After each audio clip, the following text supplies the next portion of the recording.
Good evening. It is 6:30 p.m. Members of council are assembled. When you're ready to begin.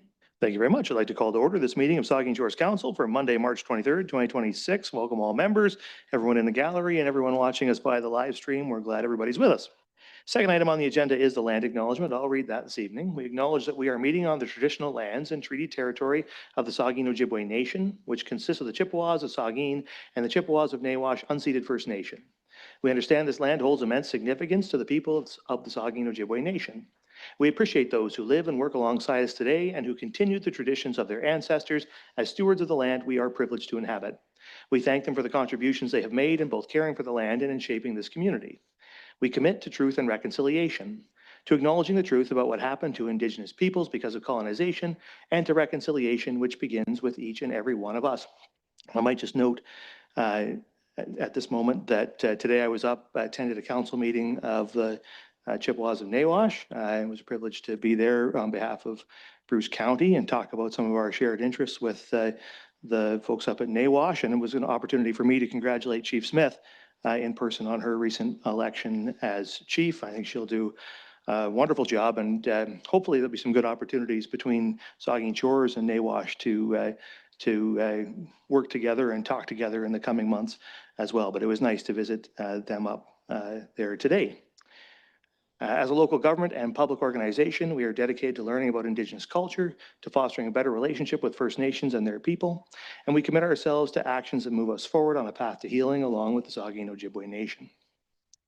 Okay, so that moves us on to two disclosures of pecuniary interest. I'll ask any member if you have one of those you'd like to declare at this time. Seeing Councillor Stack. I should know this. Do I disclose a conflict for closed in closed? Yeah. Yes.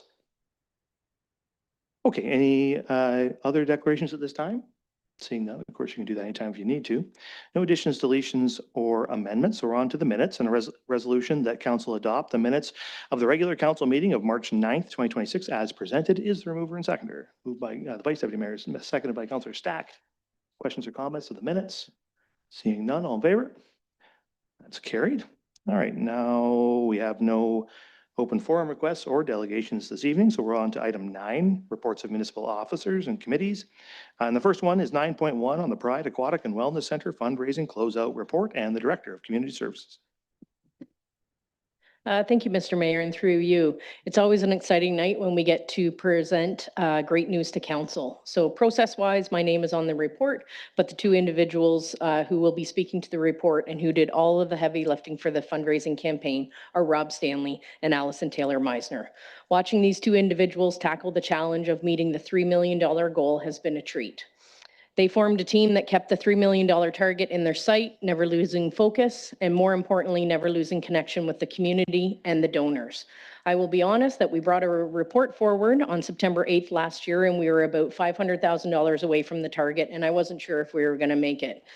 But the turn and burn that Rob and Allie did, it was a pleasure to be part of and to see. So I have a huge amount of respect for Rob and Allie, not because they met the target and not because they exceeded the target, but because they believed in the project, they believed in the purpose of providing our community with this facility, and they created opportunities for our community to be part of. It's the feeling folks get when they see their name on the donor wall or the bricks off the program rooms or throughout the facility or the exterior of the building. They've created a legacy for our community to be part of, and most importantly, to be proud of. So it's my pleasure to introduce Rob Stanley and Allison Taylor Meisner to close out the report.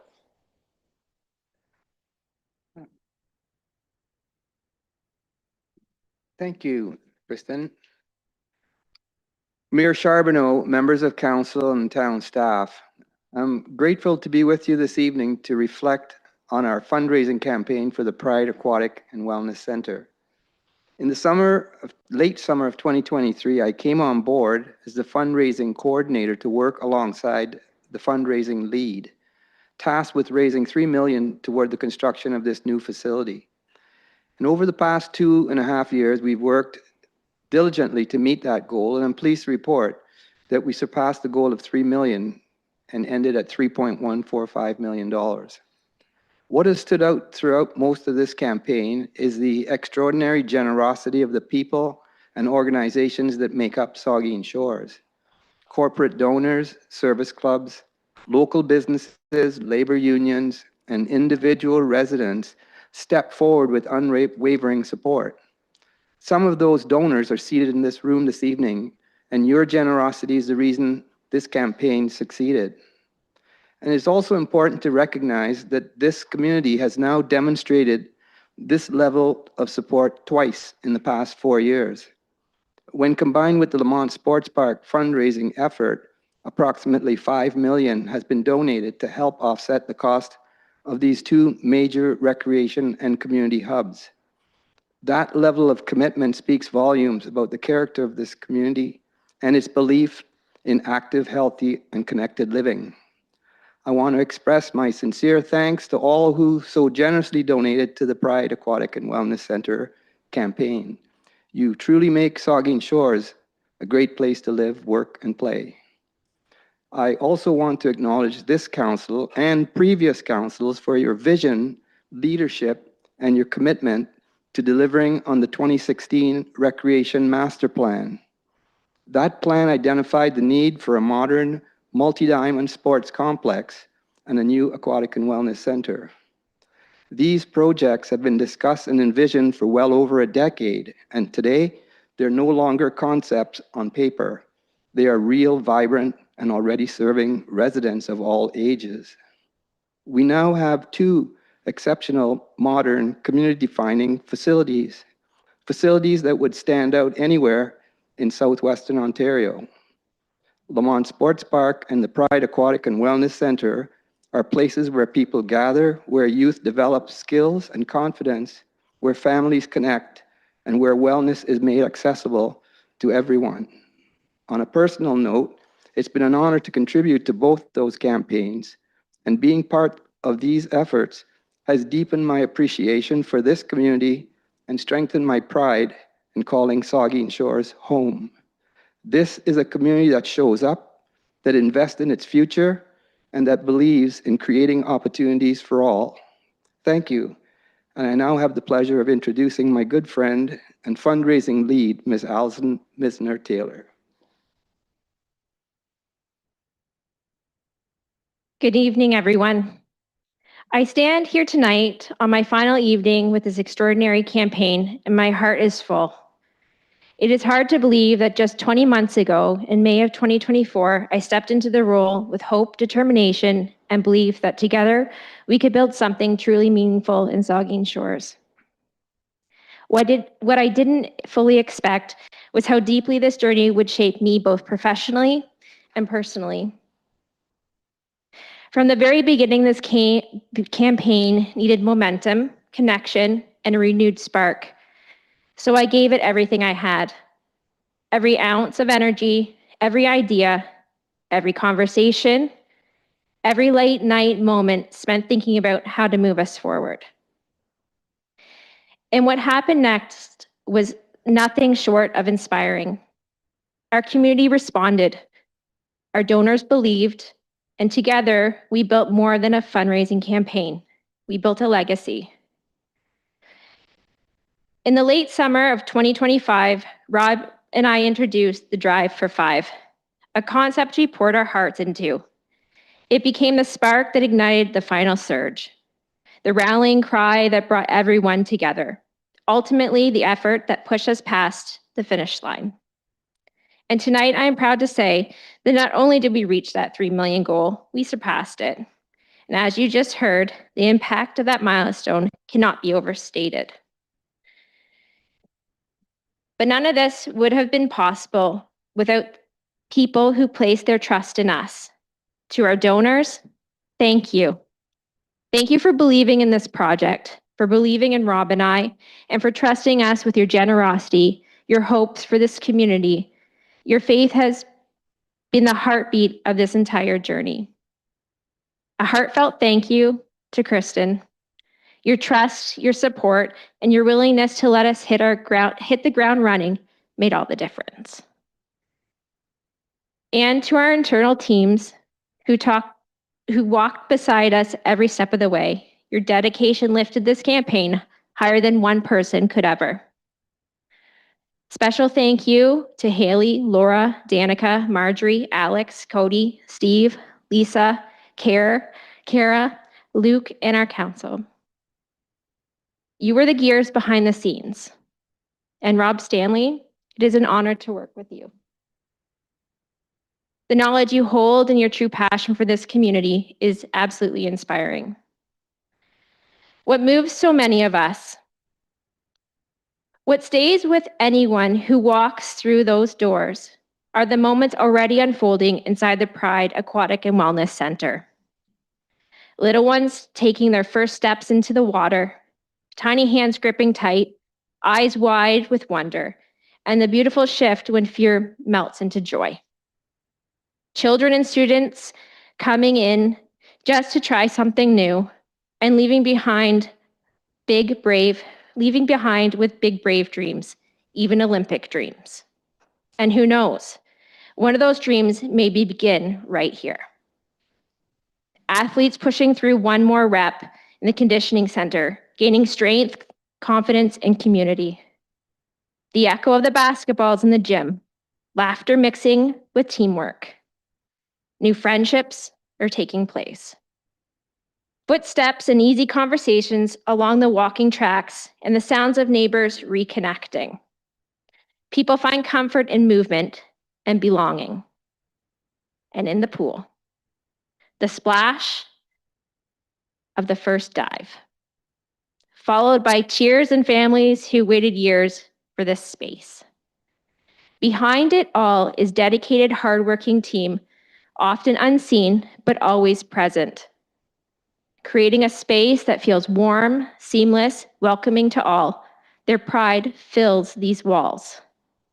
These moments, these sounds, these smiles, they are the living proof of what we as a community have built together. As this chapter closes for me, I wanted to say how truly grateful I am. Grateful for the trust, the support, and shared purpose. The opportunity to pour my heart into something that will outlast all of us. Thank you for trusting me, for supporting our fundraising vision, and for believing together we could make something extraordinary happen. I look forward to the future, to the next opportunities where I can give back, contribute, and continue to build meaningful projects with incredible community. Till we meet again, it has been an honor. Thank you.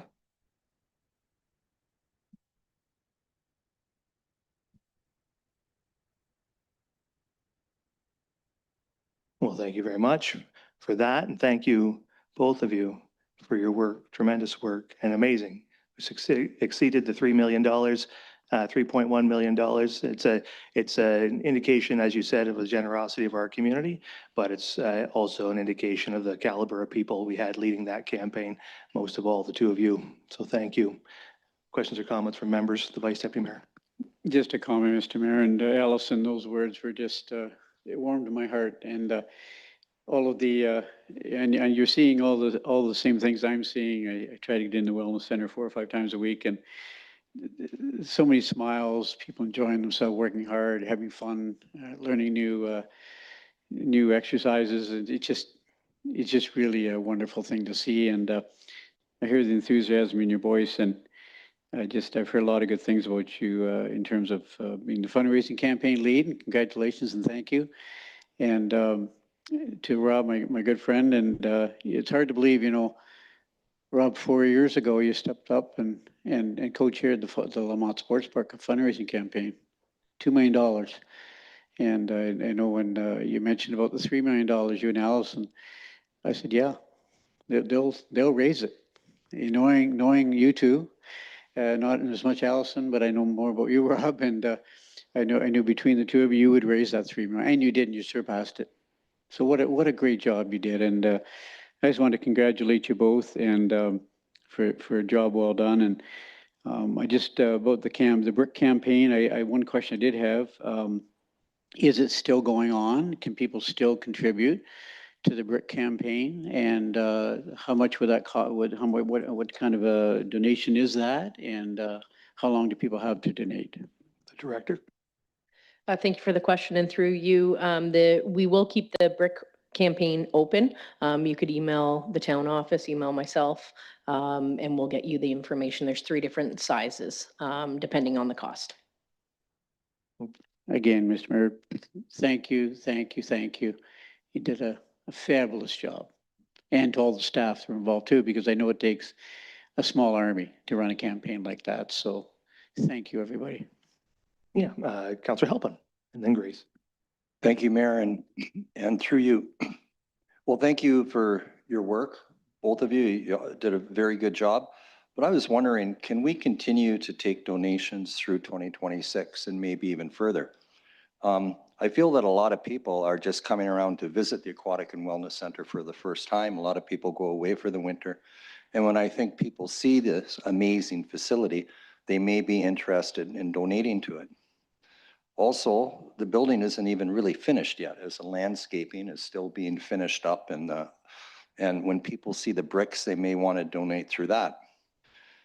Oftentimes, people that have donated in 2025 may want to donate in 2026 as well. And often people, if you're anything like me, you'll wait till about Christmas to start thinking about making a donation for tax purposes. So I support keeping the fundraising open through 2026 and perhaps even longer. Are there any thoughts on that? The director. Thank you for the comments and questions, and through you, Mr. Mayor, we'll never say no to money. For any of our projects, any of our facilities, we still have people reaching out for Lamont Sports Park, for example, too. So we will we'll definitely keep that open, and people can reach out to me or our staff for any questions. Thank you, Councillor Grace. Thank you, Mr. Mayor, and through you. Thank you, Ally and Rob, for all of your work on this and your leadership, and what a great success. And I do have a couple of questions from the director's report, but I also wanted to mention how many people have spoken to me about how thrilled they are with the facility, and not just the facility, but the superb level of customer service. I get many comments about that. And so it's a total package, and the level of excitement for just being open a couple of months is really wonderful. And I think Councillor Halpin's idea of keeping that fundraising window open is a good idea. So I just have a couple of questions about the your report. At the end, you were talking about how we've already sold 1,400 active passes, 10 visit punch passes, and then it says thousands of check-ins through the access gate. So would that be for a single entrance, or would that cover other things? Thank you for the question, and through you. So the check-ins through the gate include all the memberships.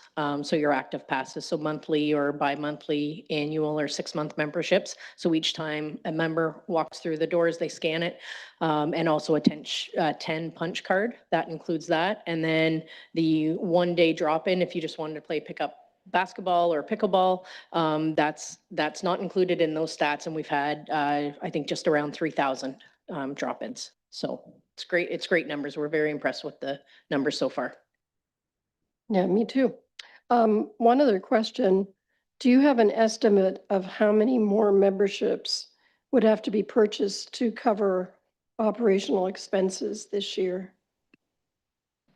Thank you for the question, and through you, Mr. Mayor. So in our original business plan, there was a few factors that built into how much revenue we would have to take in order to cover the costs, and we estimated that at 2,500 memberships. Right now, we're at, I think, just about 1,400 or 1,500 memberships sold in 2 months. So it's looking very positive. Okay, further comments, the Deputy Mayor? Thank you, Mr. Mayor. Just as a comment, I think Councillor Halpin really wants to get that solar roof or green roof on that building, so keep those donations coming for that. I wanted to ask, the report suggests that the donor wall, that there's plans to update it a little bit later this spring, I think, to pick up on some nice additions from when the opening was. The report mentions that while the sentence reads, while the capital build has been funded through the existing legacy reserve and development charges, it really should, in my opinion, read is being funded through, not has been funded, because it's an ongoing longer term thing. And I wanted to ask if there was any place on a donor wall or on a special spot somewhere out there to indicate the contribution over the past couple of years into the legacy fund by every single taxpayer in this town, and that contribution over the next number of decades.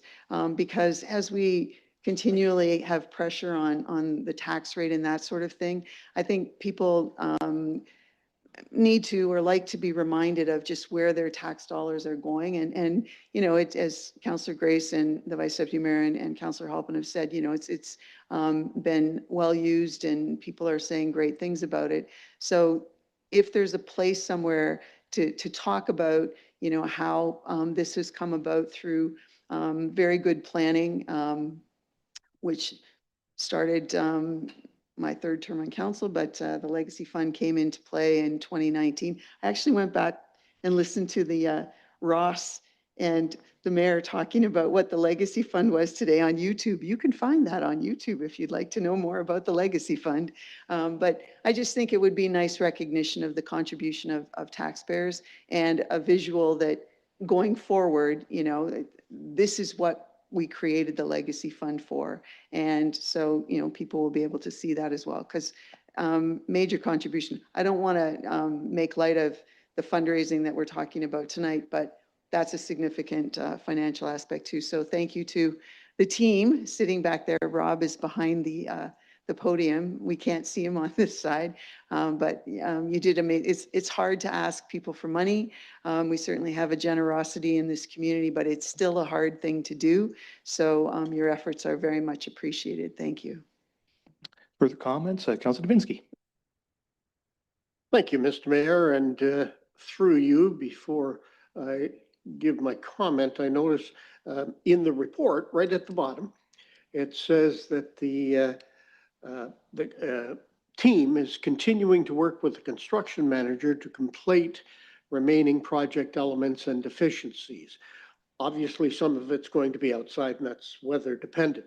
But could you give us an example of those deficiencies, and are they inside the building?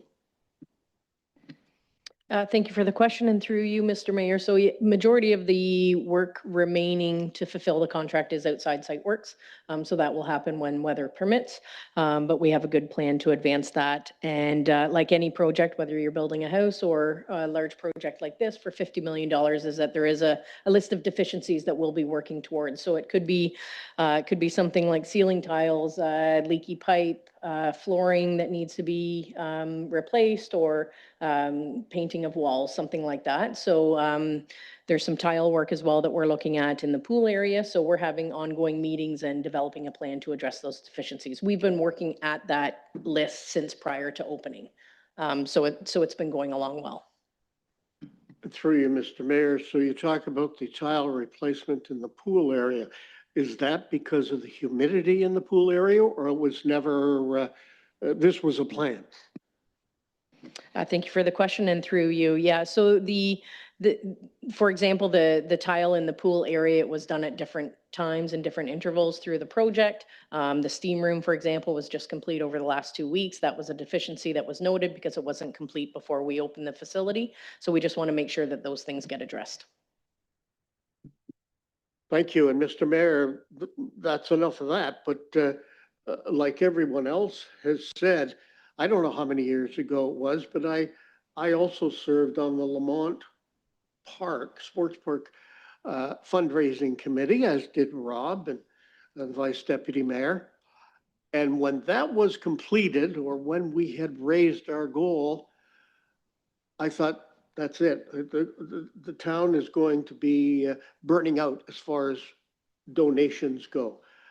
And then Rob steps up again and says, oh, I'll take it on. I thought he was out of his mind, but obviously he was not, because he was able, with his team, to come up with this $3 million plus.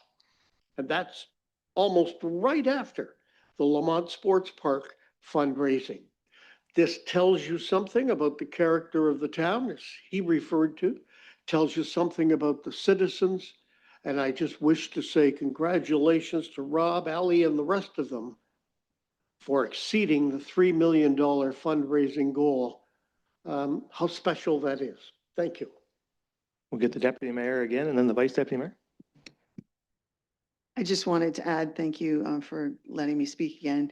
A lot's been said about, the vice deputy mayor is in there 4 or 5 times a week in the fitness part back there, and mention's been made about the pool. The summer programming is pretty phenomenal too. So I don't know if those kids camps are filled yet, but that was a real nice addition to the mix here. And they're nicely priced, and they're also very full with really cool stuff. So if anybody happens to be listening and they didn't think of summer programming with the town, I think there's a whole lot going to be going on in that building as well. The vice deputy mayor. Just quickly, just about Shride's report and about the numbers, and I just want to let council know, and I spoke to a lady from Cargill today that just joined, and so making the 35-minute drive to our facility. I've spoken to people from Sauble Beach, from Wyerton, from Terra, and Chesley, and King Garden, and so it's a regional facility, and we certainly need those people to come in from out of town. And what's really heartwarming is to see how staff just open up their arms and welcome. I've seen them do many tours on a daily basis for new members, potential members, and they treat them like family. And so we're getting a lot of people from a lot of outside communities, and that's really positive news too, Shride. So yeah. Yeah, the folks up in Nawash today were asking me how my cannonball went. So yeah, it's definitely drawn attention, the facility has from far and wide, as you say. Is there any further comments from the members? If not, thank you again, you guys, for the work that you did. And thank you to staff too, Shrides and your whole team for, as it's already been said, for the work that you did building the facility and that you're now doing operating the facility. I too received lots of comments, lots and lots of comments, the most positive comments I've ever received about anything really since being on council in 20 years. About the facility and how it's being run and how it looks. And so I think you have nothing but everything to be proud of in what you're doing there. And certainly the numbers are bearing that out. Those 1,400 active pass holders, I assume is better than where you would anticipate it being at this point into the operation. So I think in terms of the business plan for operating the facility, I think we're well on our way to meeting the targets in that business plan. And this council should feel confident and the public should feel confident that the facility is not only going to be a great facility for the users, but an efficient, effective, cost-effective facility for the taxpayer, which is how we planned it all along. So I think that's a positive story as well. And I should also note too that talking about the fundraising campaign carrying on, and certainly as the director said, we'll always accept donations. But remember, out there are some other great projects happening now, things like Hallowell Park, that are also municipal project, great rec projects that there's a fundraising campaign out there for. It's being led by minor soccer. But it's money heading toward that municipal facility. And so as we complete this facility and finish the funding off, it's time for Rob and Ali to look ahead at the next thing they can raise money for, and other people in our community as well. Hopefully there's other folks out there to pick up that burden as well, but some great projects coming up that I know that our community will support. Anyway, thank you very much. There is a resolution, I believe, with this that I probably should have read earlier. And the resolution is, holy smokes, that council received the Pride Aquatic and Wellness Center fundraising closeout report for information. Is there a mover and seconder? Moved by the Vice Deputy Mayor, seconded by Councilor Davinsky. All in favor? That is carried. All right, thank you. Now we'll move on to 9.2, our draft development charges, bylaw, and rates. And we'll turn that over to the CFO and Treasurer. Thank you, Mr. Mayor. The town is updating its existing development charges background study and bylaw prior to the 5th anniversary date of the existing bylaw, which was passed in July 2021. Hemson Consulting has been engaged to assist in the preparation of the required documents and will be presenting the draft rates, proposed changes to the bylaw, and summary of the local service policy. I would like to thank the staff at Hempson for their work so far. And with that, I will turn it over to Christopher Bolett, Associate Partner with Hempson. Thank you very much, and good evening, Council, and thanks for the opportunity to provide some context here on the draft development charges calculation. Kind of the purpose of today and what we will discuss it just is really to provide Council the opportunity to see kind of the first cut of the calculated rates and given the context and everything that goes into calculating those rates. Just to add, with me here today is Andrew Marabella, partner with Hempson, who's also providing his insights as part of the exercise. So just to give you a bit of a background in terms of what we'll be discussing, just setting up the stage with some legislative kind of context, then moving on into kind of the key inputs of the study itself, the development forecast, as well as the development charges related capital program.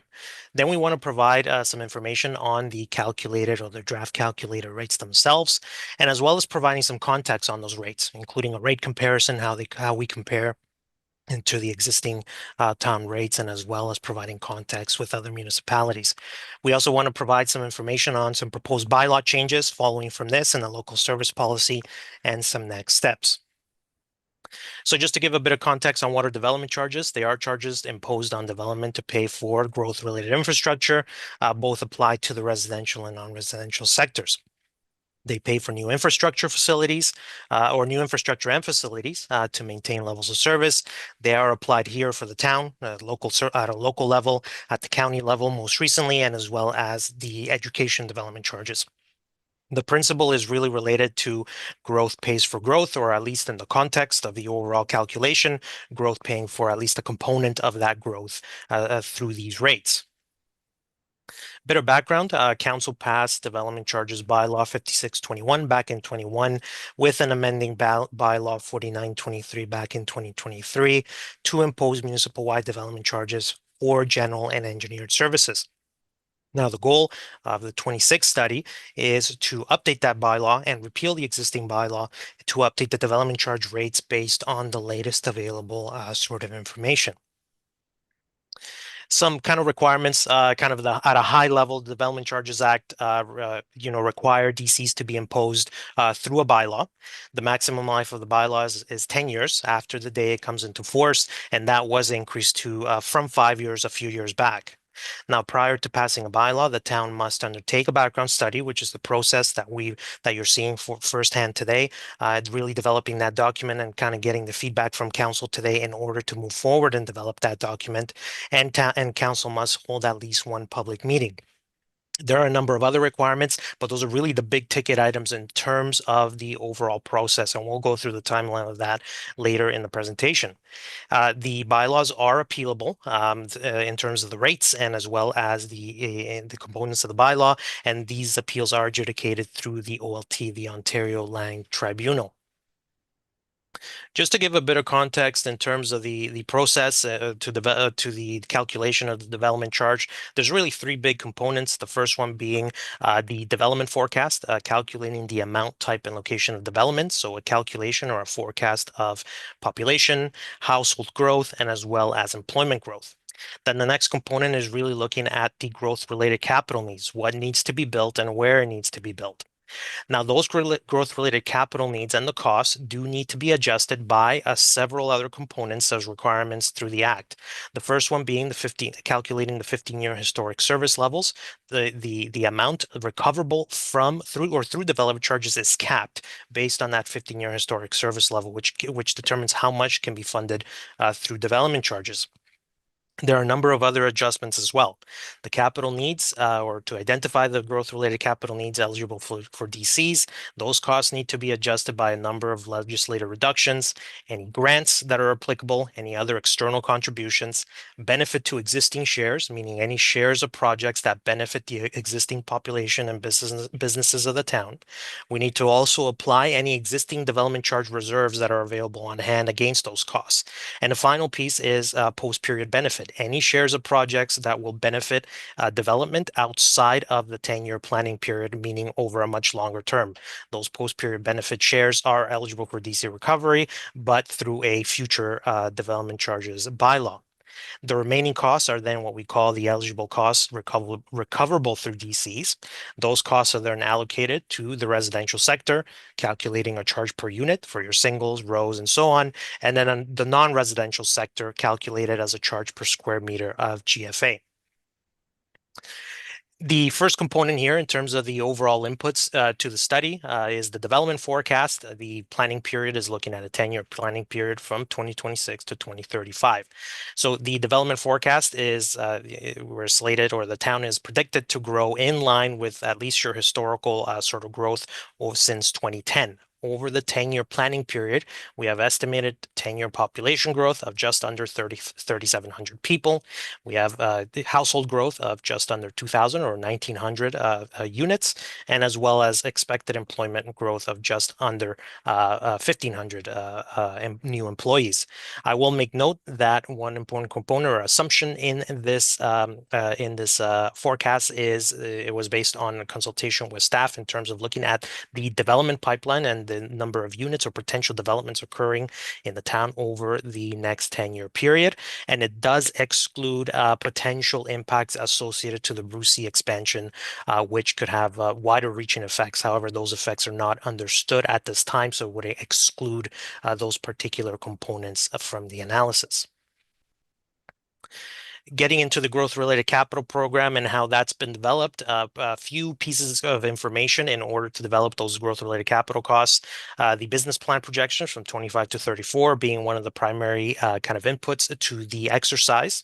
The previous 2021 development charges background study, as well as a review of that document, reviewing existing servicing plans and master plans, particularly the water and wastewater master plans that were recently developed, and as well as a detailed consultation with staff on identifying what the needs are over that 10-year period. Like I mentioned earlier, those costs are adjusted for several components: our grants, our benefit to existing shares, by available DC funds, and the post-period benefit shares. To provide what that outlook or what that looks like, sort of in a summarized basis, this table here outlines a summary of the town-wide capital program in its draft form, or the growth-related capital program in its draft form in terms of the inputs to calculation of the rates. Across all the service areas eligible for development charge collections, the gross cost totals about $234.2 million. Like I mentioned, in terms of those requirements, we subtract the number of grants and subsidies, about $20.4 million, with another kind of net down of associated to benefit to existing shares of about $77 million. The remaining portions are what we call the DC recoverable costs. We apply the available development charge reserves of about $14.3 million, and as well as a column there called other development related, which is really related to your post-period benefits, any shares of projects that are eligible for development charge collections, but through a future development charge bylaw, perhaps associated to costs that's building capacity above and beyond what's needed within the 10-year. However, the remainder is what we call the in-period share, about $68.9 million, which has been identified to be eligible for development charge collections through this particular bylaw. The next slide here, we just wanted to outline a set of kind of the big ticket or key projects that are outlined in the development charges sort of preliminary calculations here. The list is not exhaustive, but it does outline the major projects. I do want to note the costs that are shown here, the DC eligible costs. These are the components of the costs that are eligible for development charge collections through this bylaw. The gross cost would be above and beyond that. However, what we want to highlight is some big ticket kind of projects here. The library services, the Southampton expansion with about $2 million eligible for DC collections. I will note that that library expansion does exclude a portion of costs associated to the town hall expansion, as that portion is not eligible for development charges. In fire protection, we have a replacement of Station 60, about 5 million in period eligible for DCs, as well as an addition to Station 50 of just under or about $700,000. We also have debt recovery for various projects where a portion of those costs are eligible for DCs and are related to growth. The police headquarters recovery for the existing debt payments, as well as your new aquatic and wellness center recovery. So we heard earlier today some good news story in terms of your fundraising for your new rec center. It is perhaps a good news story that a portion of those costs are also eligible for development charge collections. We also identified a portion of the Le Mans Sports Park existing debt that is eligible for DC collections, something you may not have been recovering for DCs before. However, a portion of it is, we've identified it as eligible for DCs. Further down the list, we have the complex, the ice pad, about 4 million in period eligible for DCs, and as well as park development, further development of Le Mans Sports Park, Helliwell master plan recommendations, the Jubilee master plan implementation, as well as the Beaner Bush Trail. We also have provisions for Public Works Fleet, the centralized operations center, about 2.7 million in that period, as well as the acquisition of new vehicles above and beyond your existing base to service new growth, about 1.3 million, with a small share associated to land for that operations center, a provision of in period of about $300,000. On the engineering side, this includes sort of the total DC eligible costs for roads and related, $10.8 million, for your stormwater, about $400,000. Your water services, your linear and waste treatment plant expansions, about $15.6 million in period. And then your wastewater linear as well as wastewater treatment plant expansions, about $17.9 million. And that $17.9 million accounts for the recent grant that was provided or will be provided to the town as well for the wastewater treatment plant expansion. There's a portion, the remainder here, that is eligible for development charge collections. Getting into the calculations, the rates are calculated in a similar structure to your existing bylaw. No changes proposed in terms of that structure. However, just to outline, your singles and semi-detached, your rows and other multiples, as well as your large apartments, 2+ bedroom, and your small apartments, bachelor and 1 bedroom, with your non-residential rates being calculated on a uniform rate on a dollar per square meter basis of GFA. Getting right into the calculation, this slide here shows the draft calculated townwide residential development charges. On the left there, your singles and semis calculated at about 46,200, other multiples around 29,000, your large apartments 28,000, and your small apartments at about 16,400. The chart on the right represents what share of those charges is related to what service area. I will point out the largest share is calculated based on or currently the Parks and Recreation Services share on this calculation. And that's really related to the combination or combining your existing 2 services currently in your bylaw, outdoor recreation and indoor recreation, into one charge. The reason we combine those charges, is important to note, is for consistency with the Development Charges Act. The eligible category for is called Parks and Recreation Services. These types of charges, although the town has historically charged them into 2 separate charges before, we are seeing a lot of sort of opposition and really making sure that we are consistent with the language in the Development Charges Act of combining it into the Parks and Recreation Service eligible service area. Following from that are your engineered services, water, roads, and wastewater, making up the kind of the second largest portions of the charge itself. To give those charges some context into what that looks like, the chart here shows the current charges compared to the calculated charge for a single detached unit. The total townwide charge currently is about 36,700. The calculated charge, based on the analysis that you're seeing here today, is about 46,200, and that's an increase of just under $9,500. That would be an increase of about 26% on the existing charge. To provide further context on how that charge compares to some of our neighboring municipalities and comparable municipalities, this chart here shows the residential rate comparison for a single detached unit. You might notice that the charges here are a little different than what you saw on the previous slide. That's because we've included the Bruce County charge in order to show what the full extent of the charges are here in the town. The current charge in total, including the county charge, is about $41,700. The calculated charge would be about $51,200, including that county charge as well. The current charge is sort of in that middle of the pack compared to our comparables. While the calculated charge does increase slightly, it's still in that sort of middle to high end of the charges here. So not too much of an increase as compared to the other kind of comparables on the list. I will note there are several municipalities on this list who are also undergoing development charges background studies as well. So in terms of what their potential charges could be, could also change over the next few months. On the non-residential side, the calculated charge, about $160 per square meter. Once again, a uniform charge across the non-residential sector.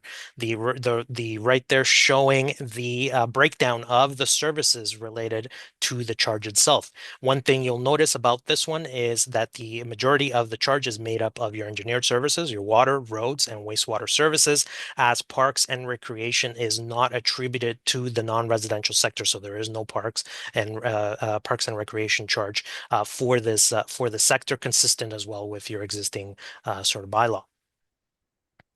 Comparing that as well, in terms of the non-residential charges, your current charge about $163 per square meter.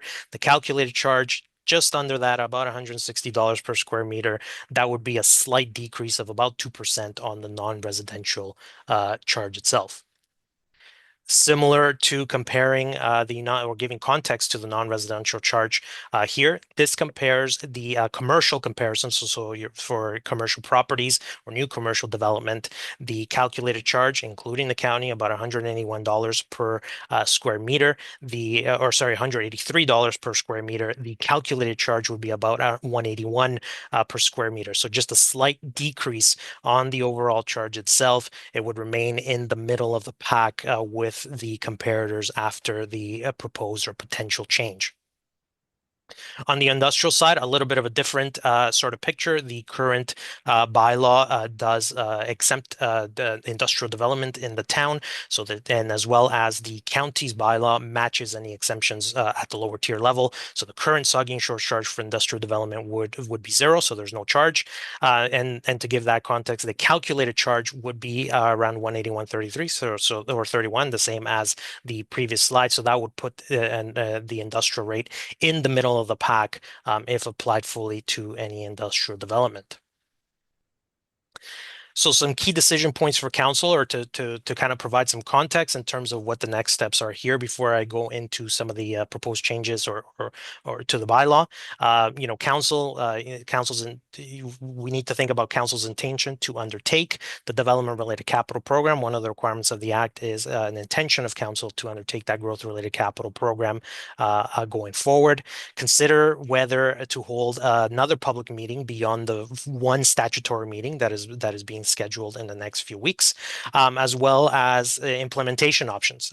Council has the authority to implement a rate that is at the fully calculated rates that you just saw previously, or any other rate lower than that. So it is council's discretion to decide what actions to take, whether it be a full or partial rate, any phase-ins, or any delayed effective dates, as well as the consideration for any non-statutory exemptions. There are a number of non-stat exemptions in your bylaw, which we'll talk about in a second, but as well as the application of statutory exemptions that are imposed by the Development Charges Act, which apply regardless of the provisions of the bylaw.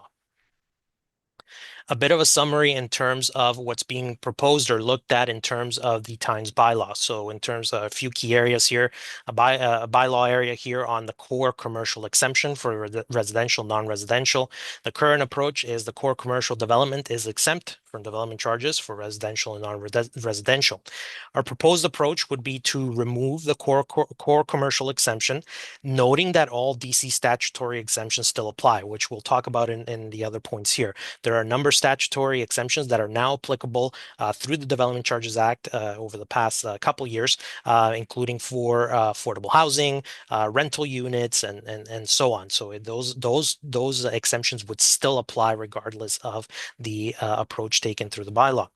The industrial exemption, the current approach is to exempt all industrial development through the bylaw. The proposed approach would be to remove the full exemption, noting that the DC Act still has a statutory exemption for industrial expansions that would still apply.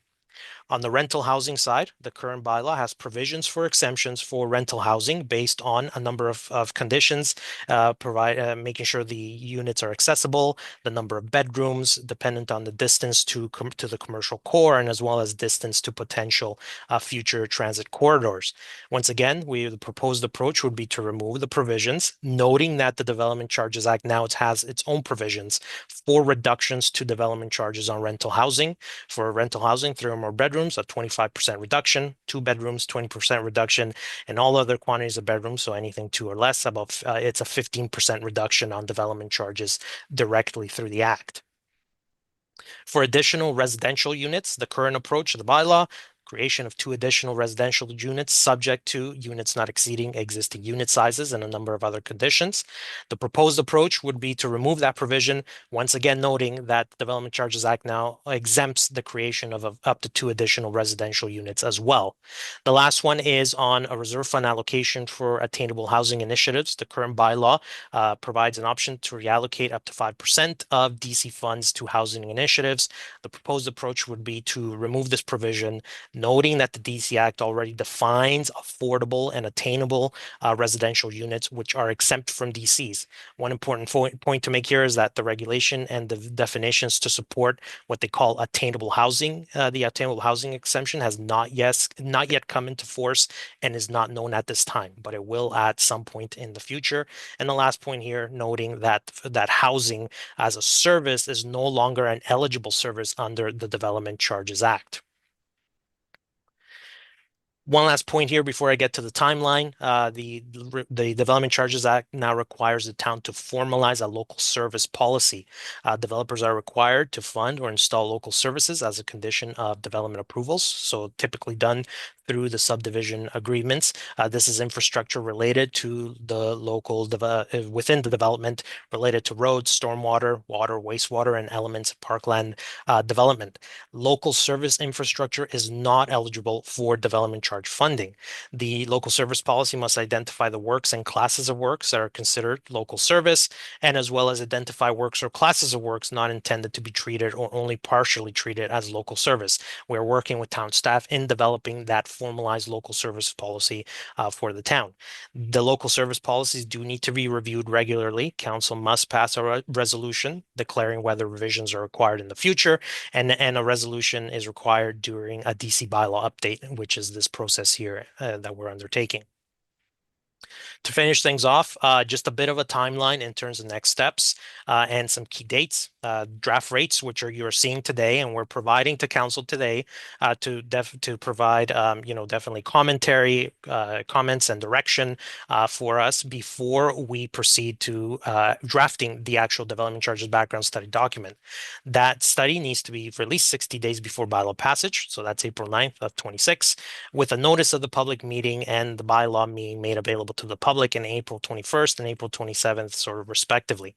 The statutory public meeting is currently tentatively scheduled for May 11th, 26, with a target bylaw passage date of June 8th.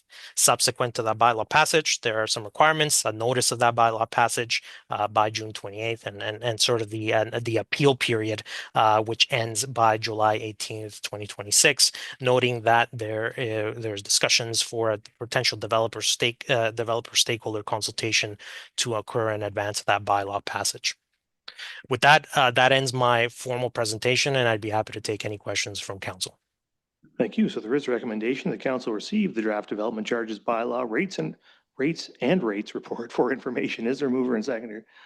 Moved by Councilor Grace, seconded by Councilor Stack. Discussion. Councilor Halpin.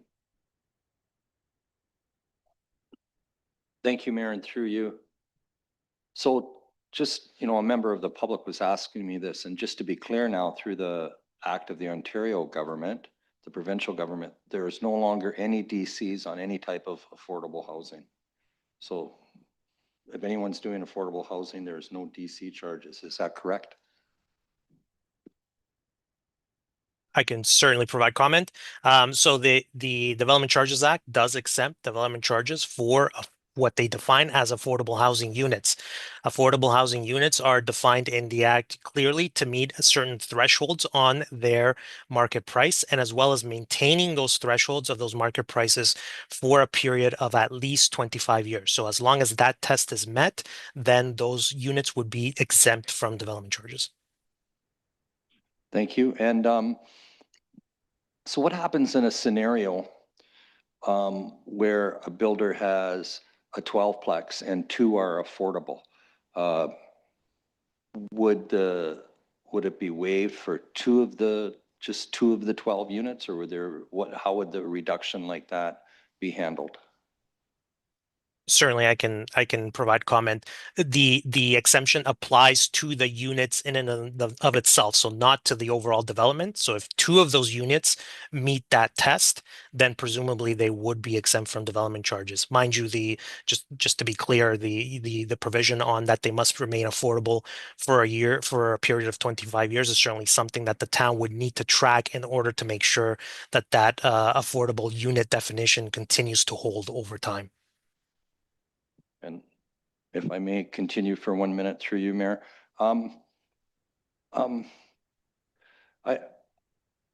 We're raising the rates like 25%, like we're moving from 36 to 46,000 for development charges, and I think that's pretty steep. And you know, this council is doing lots for affordable housing. We care about affordable housing, but at what point do these development charges become a hindrance to affordable housing? And also like when would this come into effect? Because you know, I used to be involved in house building, and building a house is the biggest investment most people make in their life. And right now, if you're planning on building a house, you're just getting news here that the cost of your house could just theoretically have gone up by $10,000 by just on development charges alone. So I'm struggling and not very supportive of raising the development charges 25% in one crack like that. Okay, thank you. Further comments? We'll start with the Vice Deputy Mayor and then Councilor Grace. Yep, thank you, Mr. Mayor. And first of all, I'm a firm believer that growth pays for growth. I have supported development charges over the years. I remember 20 years ago, as a staff member, I remember council debating whether we should implement a $3,500 development charge. And here we are 20 years later, that $3,500 now is $36,000, and to go to 46, I think it is, or 41 to 51, I saw 2 different numbers. Province of Ontario, I read an article today, the province of Ontario, the housing starts were down 16% in 2025. I tried to get our number today for our new housing starts for building permits. I've talked to a couple of developers, and it seems to me that the housing starts this year will be down somewhat, no different than from around the province. And I think anything we can do to help spur on development at this point in time, we should do. And I'm not in favor of the 10,000 1 year. I'd rather like to think that maybe we phased in over a 5-year period. I'm not sure. I at one point thought maybe we should just delay this decision for a year till we get through this rough patch, what I call it, and what experts around the province are saying. We get through this rough patch with development being as low as it is for new housing starts. But then I've always believed too, the slow and easy wins the race. You know, and we got 10,000, maybe you defer it, like you phase it in over a 5-year period and 5.5%, 6% per year. You know, rather than 25% all in 1 year, I think is a tough pill to swallow. And so I know we're just receiving the report for information. At some point in time, this council is going to have to make a decision how much of this increase we're planning on taking. Certainly, it pays for a lot of projects, and I think Director of Financial Services probably agree that, well, we all agree that if we don't, if we're not taking in that kind of revenue, that extra 10 grand for each household start, then what happens to that 10-year capital plan? You have to move those projects out from 2034 to some of them become 2035, 2036, 2037, and maybe that's okay. Maybe it's okay where some of those projects get delayed. Maybe we need to take another look at that 10-year plan. Say, we just can't really afford it right now to do, we just spent is 50 grand in the Wellness Center in Lamont, another 12, and we've got Southampton Town Hall coming up for 10, 11 million, the fire department next year for 7 or 8 million. So I think, in terms of keeping contractors busy, I spoke to a couple of developers about this, and I think 10 grand's a lot of money in this climate that we're in. Hydro costs are up, grocery costs are up, fuel costs are up, insurance costs are up, everything's up. So it's becoming a little bit more difficult for that first-time home buyer to get into the market. I read an article today, and I think we need to be supportive of this, what the feds are trying to do. Starting this month, in March, the federal government introduced a HST rebate, first-time home buyers saving up to $500,000. Now that's $1.5 million home. I'm not sure who's going to afford $1.5 million home with a first-time home buyer, but the provincial government is on the verge of approving first-time home buyers HST rebate. So the feds are trying, the province is trying, and I think we need to try hard to make it as affordable as we can for people to get into their first home. So, I don't know when this is coming back for approval, but I won't be supporting the 10 grand. I at some point in time, maybe tonight's maybe not the night to do it, but Mr. Mayor, I'd like to, at some point in time, suggest that we phase this in. I'm not saying we maybe freeze them for a whole year. I thought about that, but I think slow and easy wins the race. We could do a phasing in. That would be my recommendation. I'm not sure when I do that, but that's going to be my thought around it.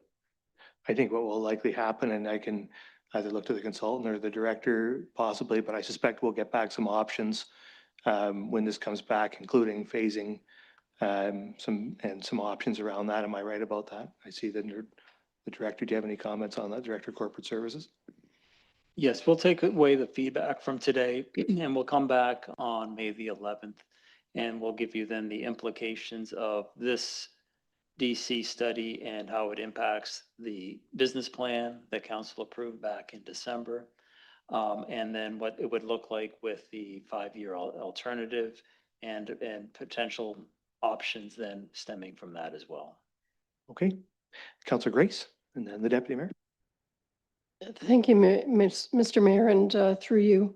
I would agree with the Vice Deputy Mayor and Councillor Halpin on the idea of phasing in, just for the record, for feedback to staff. I'm not going to repeat. I agree with their comments.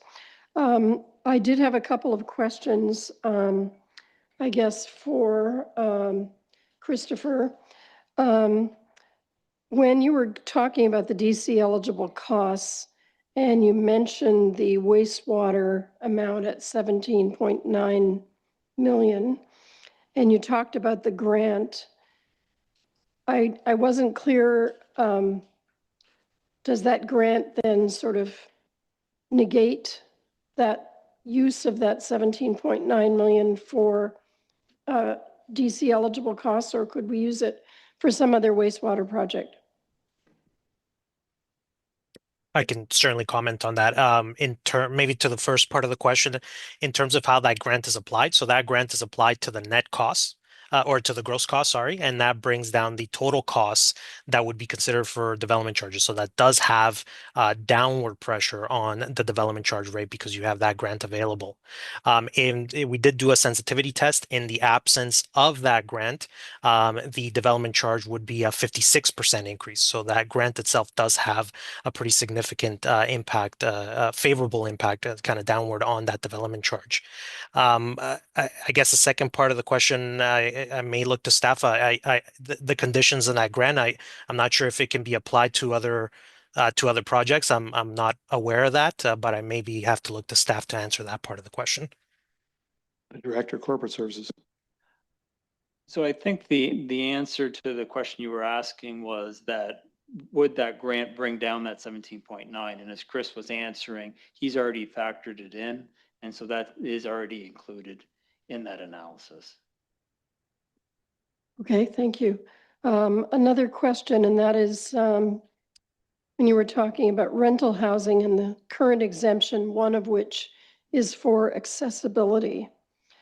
So are there any statutory exemptions for accessibility now provincially? And also, how is accessibility defined? So I'll start on the first part of that. In terms of the definitions or the Development Charges Act, there's no exemptions associated to provisions for accessibility within units at this time. Maybe I'll look to Andrew to kind of confirm that for me as well. In terms of the definition of accessibility, I might have to refer to staff, but that said, the current bylaw, what it requires is certain provisions. If units are accessible or if they meet certain accessibility thresholds, there is an exemption that is applied to those units.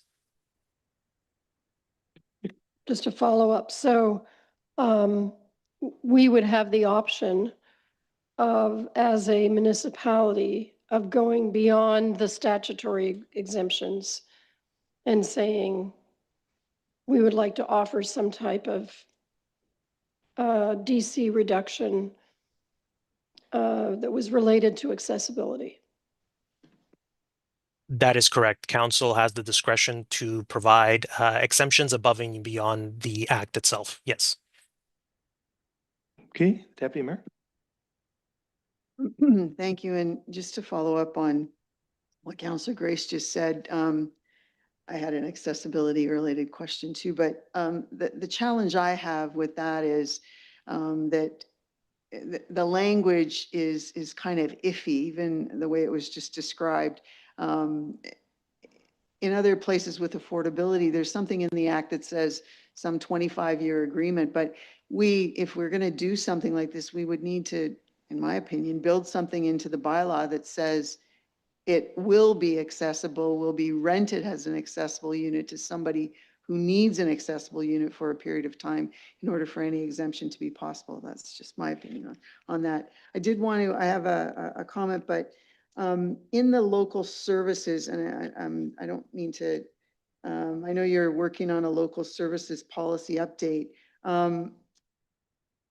Sidewalks are part of that or not part of that? Because in another part in the report, and I just don't have the reference, when it talked about something being able to be included, it just said roads, and it didn't specifically add in sidewalks. Are they implied to go together? And in particular, I just want to make sure that where we're asking developers to do things, that we're doing our best to get sidewalks into those developments and those new parts of town as much as possible. So sidewalks and roads go together every time, right? I'm looking at you on the screen. I know you can't see me. No, I can see you. I can see you. So yeah, so I'll comment. So yeah, so to be perfectly fair, that should say in our slide roads and related. So it does include roads and as well as certain related infrastructure. If that subdivision or that agreement states that there are certain sidewalk requirements as part of that local service policy, they can be included. Our draft local service policy that we've been working with staff to develop does include sidewalks as long as they're part of the local service agreement. So yes. Thank you for that. I just wanted to make a comment. The 26% increase in 1 year is pretty incredible, and I would not be supportive of that right now. However, I've brought this up in the past too. I understand the concept growth pays for growth. However, we have older parts of both Port Elgin and Southampton that go back to original town plots where there are lots that are sitting there waiting to have a house put on them. They've been lots of record for over 100 years, and they're not growth. They're in existing built up neighborhoods, and I do think that there's an opportunity there to take that into account, because I did a deep dive over the last couple of days into the Development Charges Act. And first, let me express to anybody on our staff and to consultants, you know, we sometimes have interesting things to say about consultants, but with regard to development charges, holy smokes, there's an awful lot of stuff to understand and to pay attention to and to stay up to date on. And even, you know, I saw something that came out yesterday from the government. So, you know, it's almost a daily flag, I'm sure, on your emails to see what's new from the province with development charges. So my appreciation to all of you who try and stay on top of it so you can share that knowledge with us. But one of the things that I saw in there in one of the provincial documents was that existing taxpayers are not required to pay certain kinds of things that are supposed to be related to new development. And I guess, you know, that's new development to me is the growth part, whereas we have existing situations that are not technically growth. So I'm kind of still very, very appreciative of an opportunity maybe that we're not taking yet. I did want to point out though, and it's been referenced about the 46 and with the county stuff added in there, I guess maybe a quick question for you, Warden Charbonneau, Mayor Charbonneau. Is the county anticipating any increases in development charges over the next couple of years? The county's rate is phased over an extended period of time. I can't recall the end date of its phase-in, but it's still being phased in. So it will continue to increase for some years to come. Thank you for that. I just in noticing, you know, just to, I guess, maybe put a pin on the expense of it all. The residential charges, you know, the draft calculations here for singles and semis, $46,210. That means for a duplex, which we're trying to encourage gentle intensity in areas or increased density in areas. For somebody who owns a lot, say in an older part of town, if they want to put a duplex in there, their development charges are almost $100,000 because it's 46 to 210 for each of the units. And you know, you start to see how those numbers definitely add up to a nice little increase onto the cost of building. I did want to ask you though, and Councillor Halpin asked a question about affordability, and I did send in a question today to the director about language that was in the act that I had not been aware of, and it's related to affordability and it with this 25-year period, and it is not just rental stuff. It says for rental housing, a unit would be considered affordable. There's a definition, but then it's got for ownership housing, a unit would be considered affordable when the purchase price is at or below the lesser of, and then there's two definitions there as well. How would a 25-year agreement with the town, what would that look like in an ownership situation? I can understand in a rental one, you know, it still would be a little bit complicated, and 25 years is a long time. You know, I won't be here in 25 years, I'm sure. But anyway, on the ownership front, do you have any experience at all with how this would play out in real life? Because, you know, it's the purchase price is at or below the lesser of, and there's an income-based purchase price, and, you know, and then there's a market-based purchase price. There's a nice definition in here, but which does lend itself or encourage perhaps a smaller build, that sort of thing. I do understand that, the cost of building involves land and a number of other things, as well as the actual construction costs. But I'm just curious, what would a 25-year agreement look like on an ownership potential? Yeah, certainly. Maybe if I can look to my colleague Andrew, he's done quite a bit of work on this in a few places, so maybe I'll just pass it over to him. Yeah, thanks, Chris. And it's a great question. I mean, to be transparent about it, there's been a few municipalities that have reached out about different agreements, and I think it's still fairly new in the context of the TC legislation. It's been out for a couple of years, but not too many have actually signed formal agreements. But from what I understand, there is a checking point in there in which you would inspect and kind of review the ownership and if anything's changed hands in terms of the units and the tenure of it. Part of though does rest with the legal side of it. If someone does flag through the purchase and sale agreements that, the price of the home has changed and what the affordability is. So there's some due diligence from every party, including the lawyers as well as the municipality, to keep on track of what's happening with those properties and which an agreement is signed.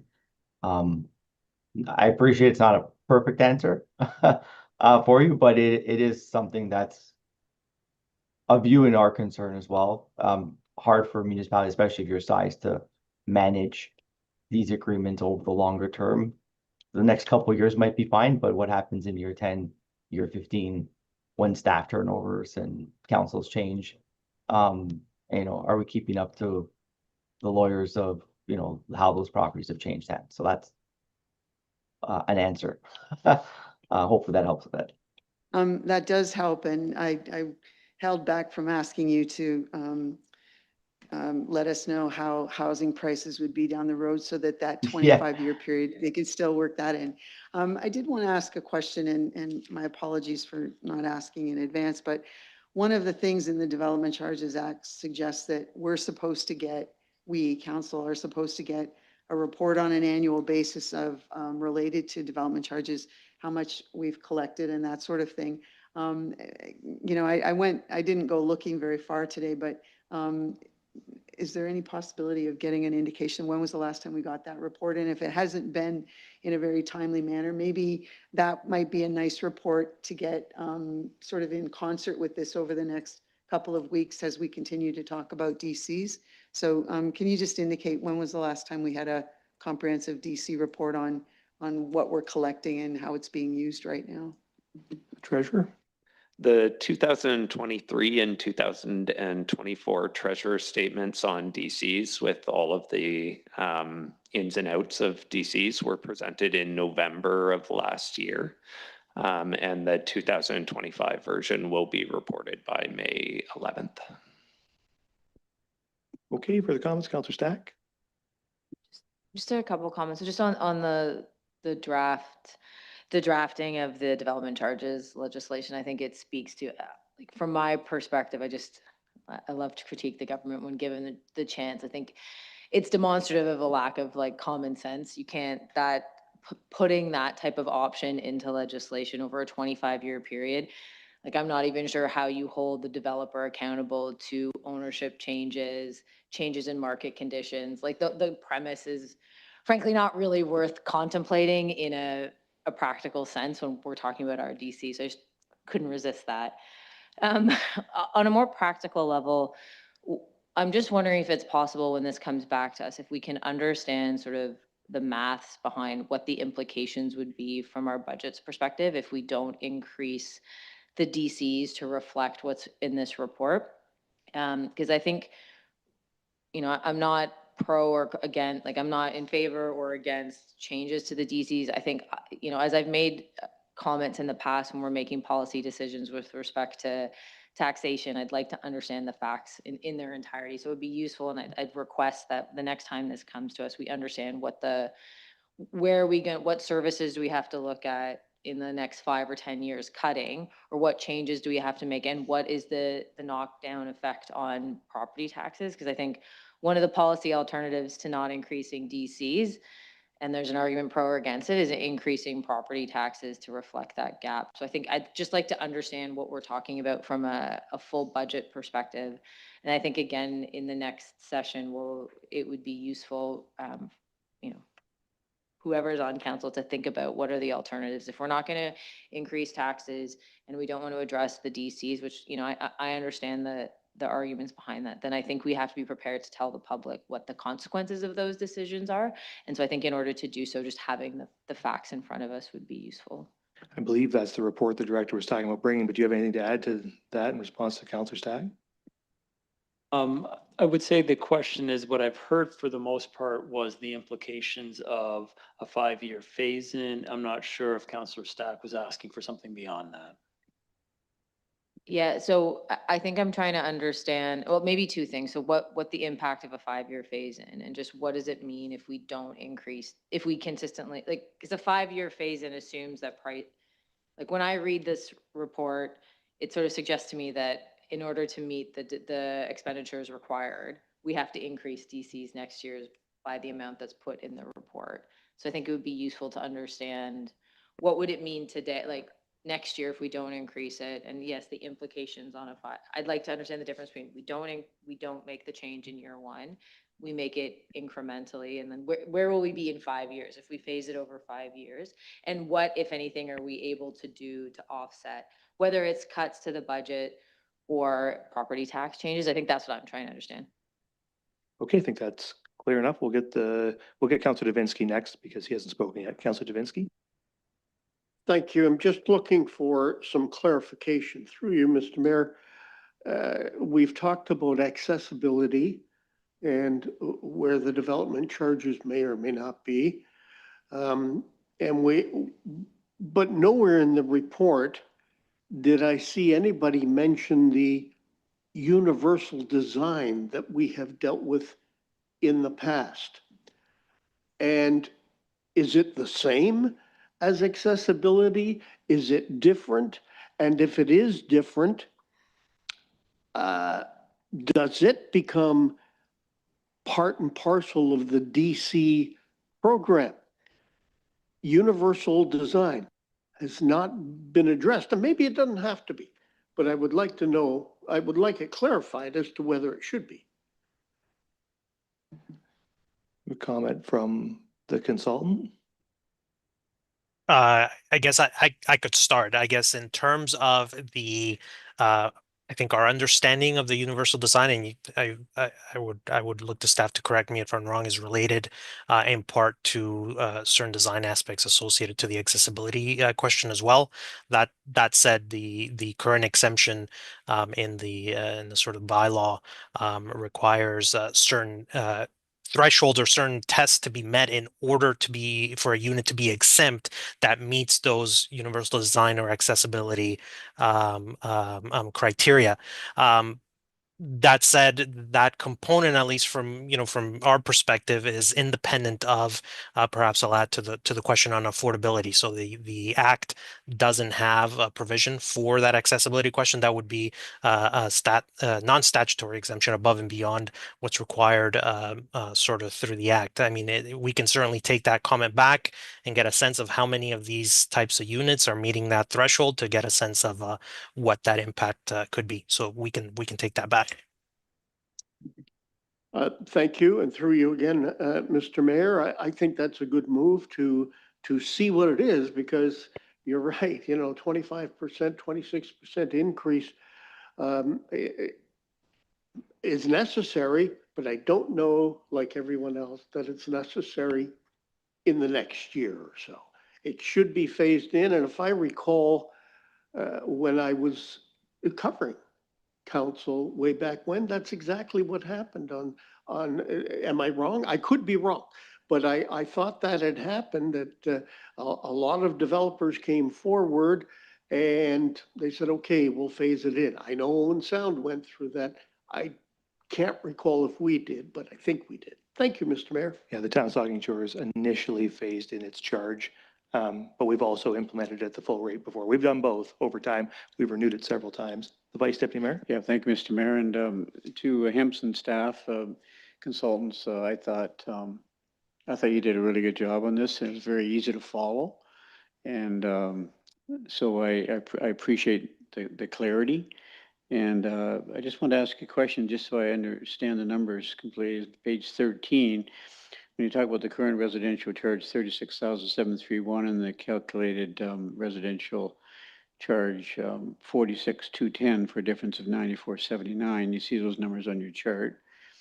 And then the next page, residential comparison for single-family dwelling is Saugeen Shores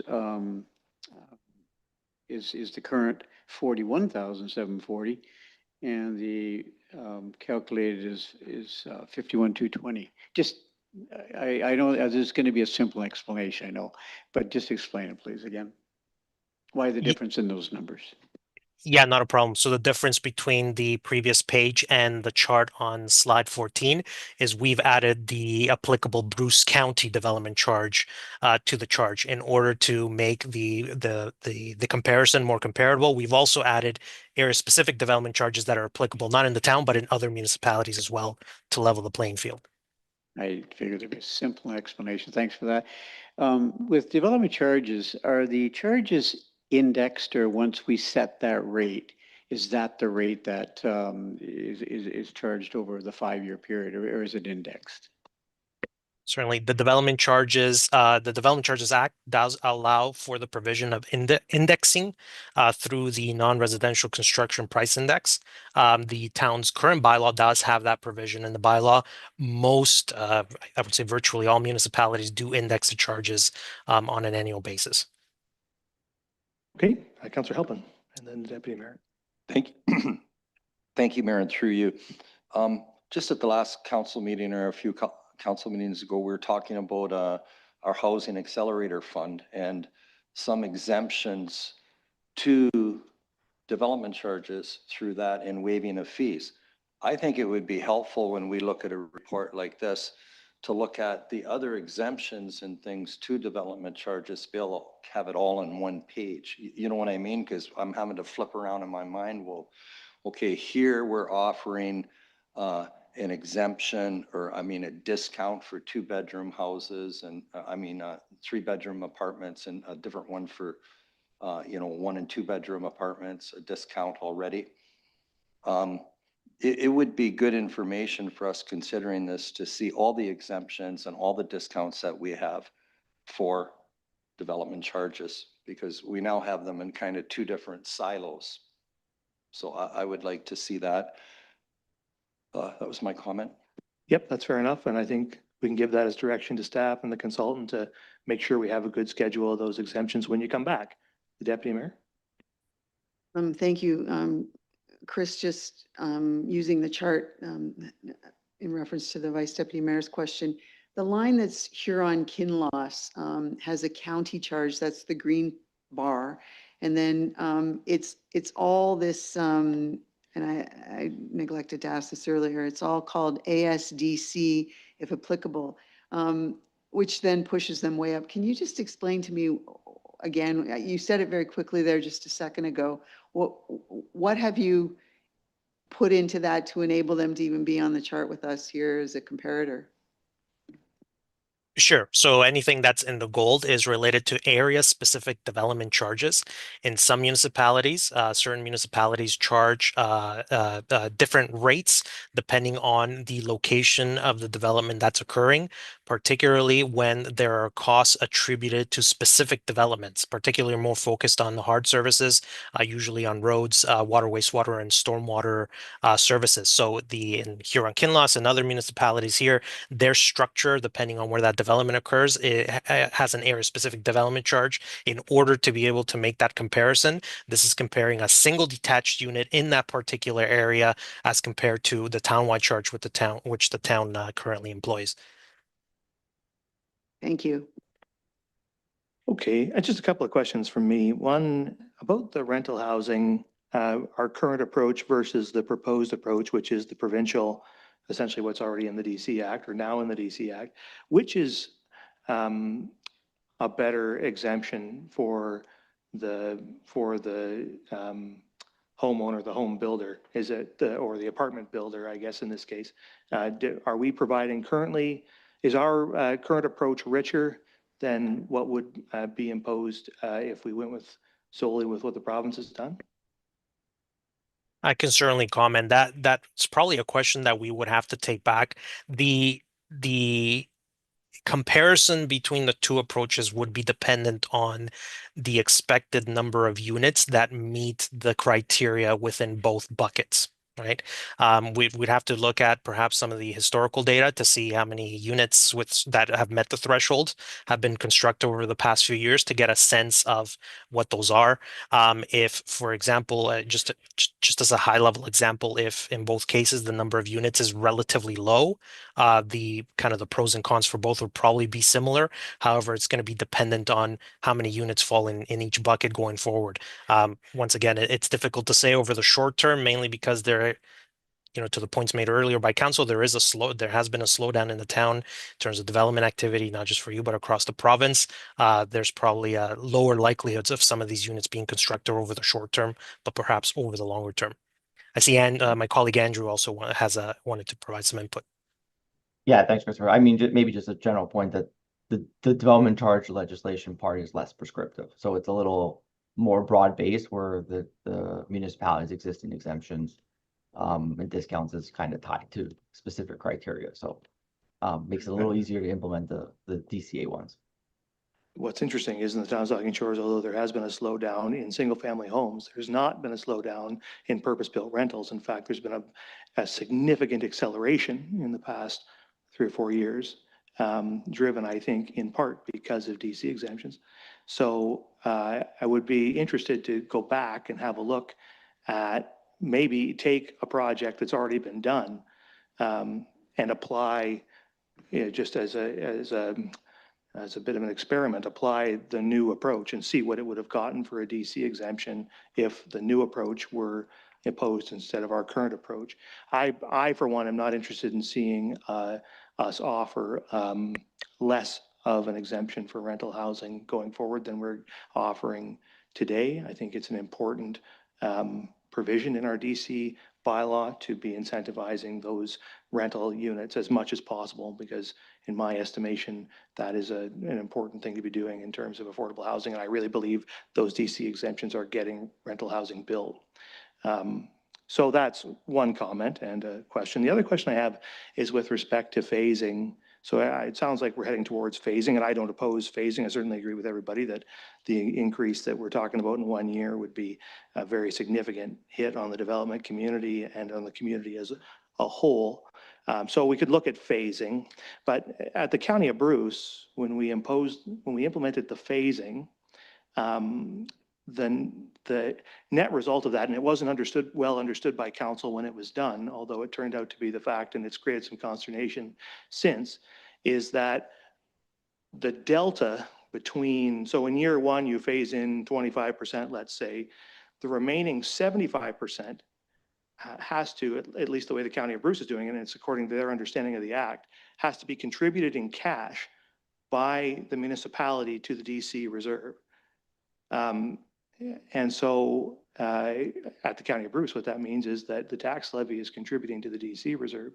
And as the phase-in increases, that contribution goes down. But ultimately, it's not as though at the county, at least, and again, this was based on the understanding of the Act that was explained by the consultant at that time. It's not as though you can just not, the taxpayer has to pay the DCs. So is that your understanding of how the Act works? Like, is that a requirement? Or is Bruce County just misunderstanding the Act? So, I mean, the short answer is you can't be increasing DCs to offset DC reductions or exemptions. So part of that is, what the county is trying to do is to recognize that because of the phase-in, there'll be a reduction in revenue, and we're kind of making ourselves whole so we can continue to carry out our capital program as planned. And as we've identified, so the process can continue to go forward even though we're phasing up to the DC revenue collections that we're trying to get to. And there's different ways a municipality can address that shortfall, but eventually, and the reality is that if you carry out your capital as identified, If the DCs aren't there, they would have to be offset by some other means. So what you're saying is then if we passed the DC rate so we passed a bylaw that included the rate as calculated here, but chose to phase it in, we would have to pay the amount for all of those capital projects within the timeline of the planning period. The money would have to come from somewhere. We wouldn't raise it all through DCs. So we would have to fund it in that planning period. Am I right about that? Yes, so there's different ways you can finance and you can fund it and different ways we can account for it. So it's not a completely straightforward way, but I mean the ultimate and simple way to think about it is if you have a capital cost that needs to be funded, and if we're not collecting the amount that we should be, we have to be figuring out how we're going to address that difference and that shortfall. So now, whether that's an adjustment to your capital plan, it's an adjustment to your DC, to your tax supported reserve funds, there has to be some contribution in order to do that. The other way to do it is to think about adjusting your capital program or looking at adjustments in future DC bylaws. But I mean, there's other ways to do that. But just so I'm clear though, you can't pass a bylaw that includes these capital projects and then after you pass the bylaw, push one of the capital projects out of the capital plan and still collect the DC, right? Like surely you can't do that. No, that's what we would do that as part of the bylaw passage component, right? So you'd have to, So the it's an adjustment has to adjustment to the happen. rate, yeah. The adjustment Right. has to happen before you pass the bylaw. Ideally, because or else you're expressing your intent to undertake the capital as it is, right? So what we're talking about there though, then isn't a phase in, like we can't pass this bylaw with all these projects in it and phase in the implementation. And then push the capital projects beyond the window. We have to raise all that money in the period. If the projects are in the DC bylaw, we have to raise all the money to pay for them within the 10 years that the bylaw is covering. Right? If you want to carry out the program as is, then yes, that's correct. But we have Yeah. no choice, right? We have to carry out the plan if we pass the bylaw in the 10-year I mean, period. every year it's still subject to capital budget reviews. I mean, there's things that are going to change as you get to year 3 and year 4. There could be a project that's just not going to occur in the same manner that you thought, right?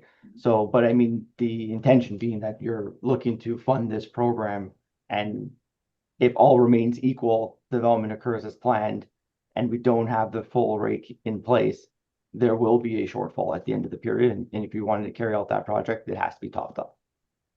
Anyway, all of that's just to say that I think we have to proceed with caution here and get a good report from Treasury staff about that 10-year capital plan and what that's going to look like before we pass this bylaw. And I think pass a bylaw that only contains projects that we intend to fund. I think probably we may want to ask whether we really want to phase or whether we want to build a bylaw that contains only projects we want to pay for in that 10-year period. Because I think phasing is a risk. I think it means that you would have to increase taxes by that amount to pay for all that phasing in that 10-year period. So I think we need to get a good report on that so we can analyze that carefully, so we can understand the implications for the taxpayer in all of this, because it could be pretty problematic going forward if we don't plan for it well. So anyway, those are my comments. Look forward to getting those reports back. One more quick one from the Deputy Mayor. Does that mean that we've since the bylaw was created, we obviously some assumptions were made to create the rates and the projects that were in there, and then over the last number of years, there's been exemptions, there's been developers who haven't paid development charges, but yet those figures were worked in. Like, do we now have to go back and basically balance the books from taxpayers? Like, I understand what you just said, but it just seems odd to me that, at some point there's a reconciliation has to happen and the taxpayers are on the hook for it when, all of this represents good planning. But again, there's unforeseen things that happen in planning that then you correct along the way. So, because, we've not collected as many development charges as we thought we would collect. And maybe we'll see that on May the 11th with a report, but we had a bylaw that said we were going to collect them. And we had projects in there. Have we done all those projects? Maybe we'll see that too. But interesting question there, Mr. Mayor. Thank you. Yeah, I think the bottom line is the taxpayer is going to have to pay for whatever isn't funded. And if it doesn't come from DCs or grants or user fees, it's going to come from the taxpayer. And that's ultimately, so that's the calculation we're going to make. And we'll hear from Treasury staff about just how we're going to slice that pie, or our options for slicing it going forward. Councillor Halpin. Thank you, Mayor, and through you. In relation to what you said, like, what happens if there's no building? Are we gonna have to make up, well, you know, building is down. What if it continues to stay down? How does that affect our 10-year plan? Because we're not getting that money from DCs. So I think it might be worthwhile to consider, you know, the key projects overview. Is there any ability to scale that down? Is there any ability to push something off the 10-year plan? Maybe those are things we might have to look at as well. Thank you. Yes, thank you. All right, well, we'll get to look at all those things when it comes back in a few weeks. But until then, we have a resolution. It's been moved and seconded. I'll ask all in favor. That is carried. Thank you. All right, now we're on to 9.3 about the Kincardine Family Health Team facility leases and the manager strategic initiatives. Thank you, Mr. Mayor. This report presents 2 leases between the town and the Kincardine Family Health Team, each designed to facilitate primary care through allied health professionals who will provide support services within the town-owned medical clinics. The municipal solicitor is available to address any questions pertaining to the details of these leases. I do want to note that negotiations are ongoing. However, we do not expect any significant changes. There are several items that I want to highlight for you.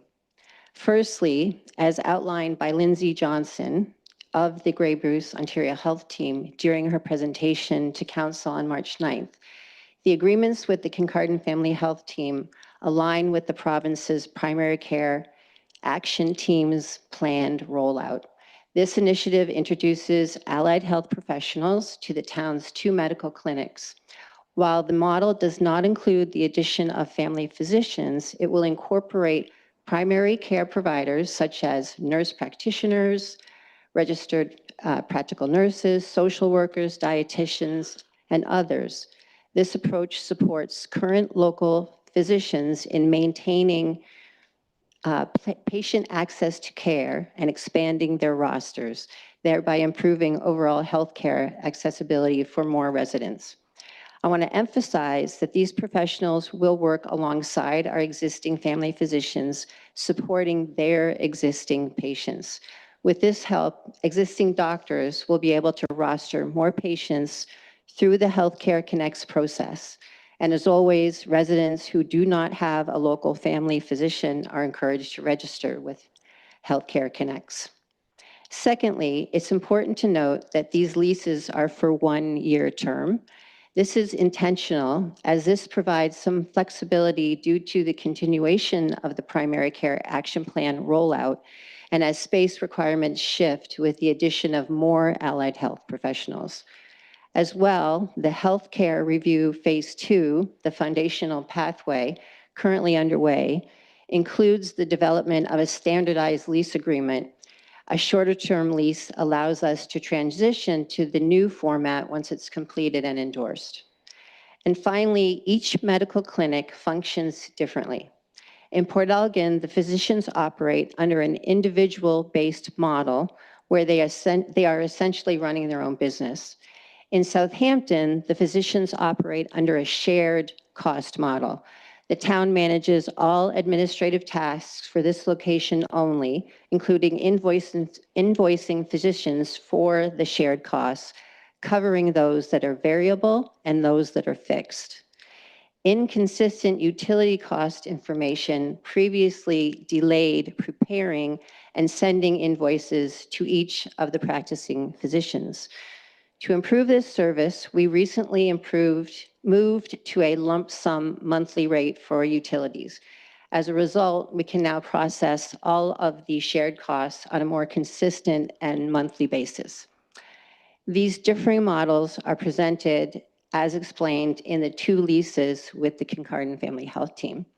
So in summary, these leases support primary care expansion, maintain flexibility, and improve financial processing.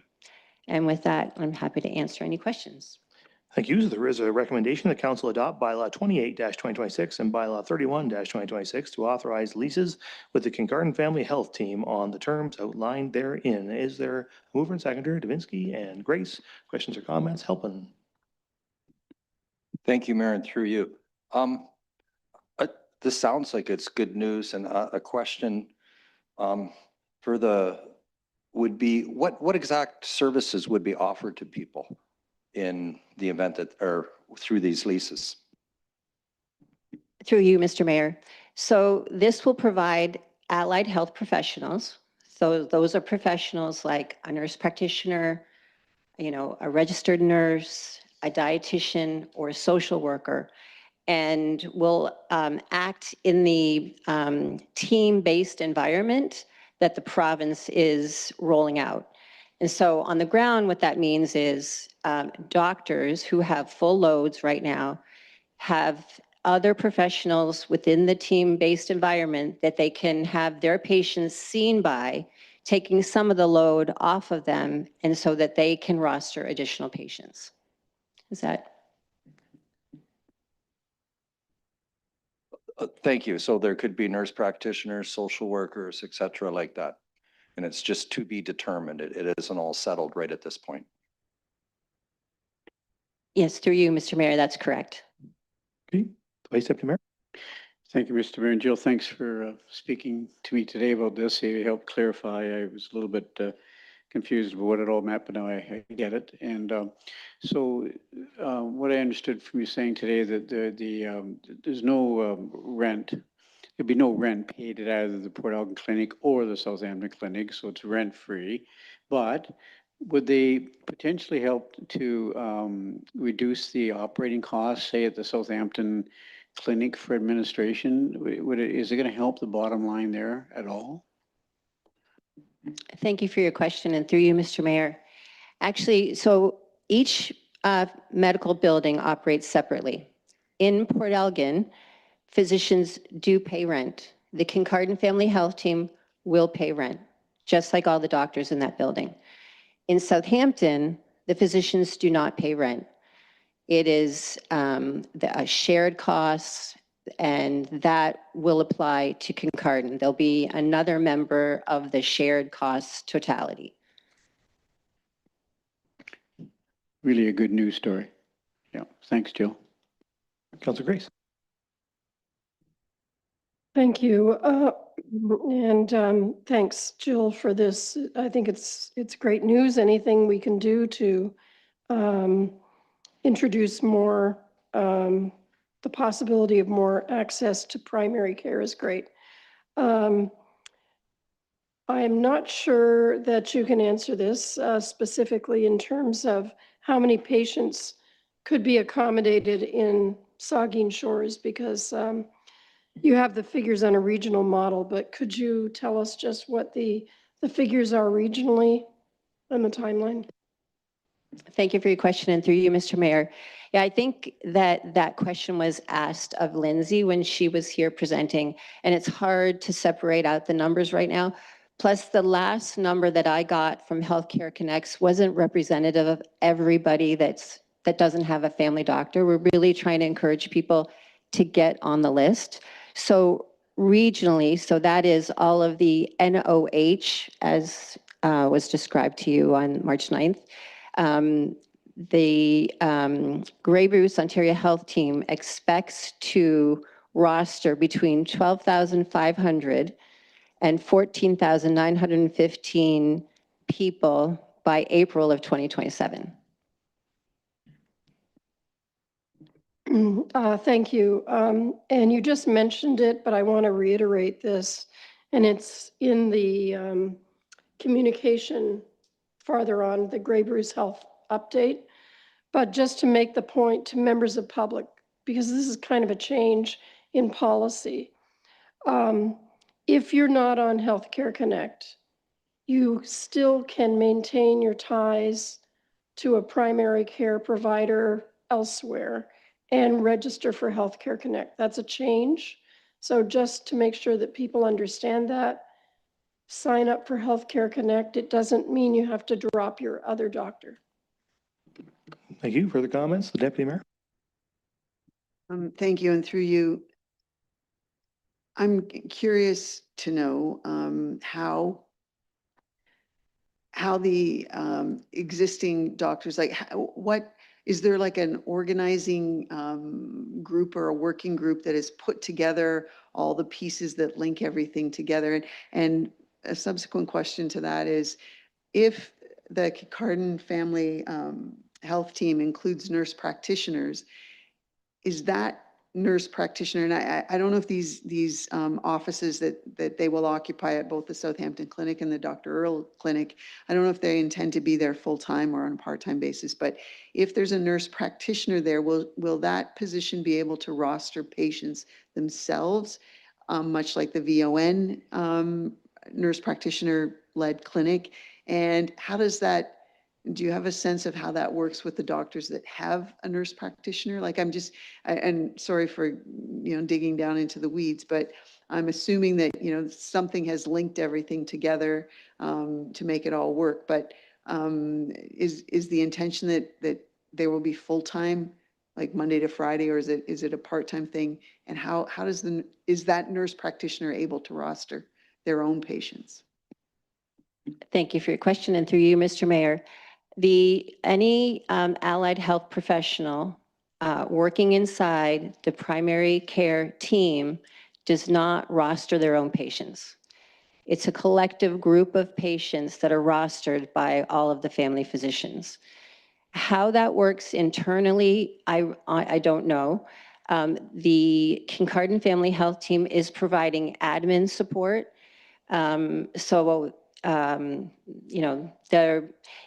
If a patient of X doctor needs to see a dietitian, they're going to make sure within the team-based environment that that's going to happen.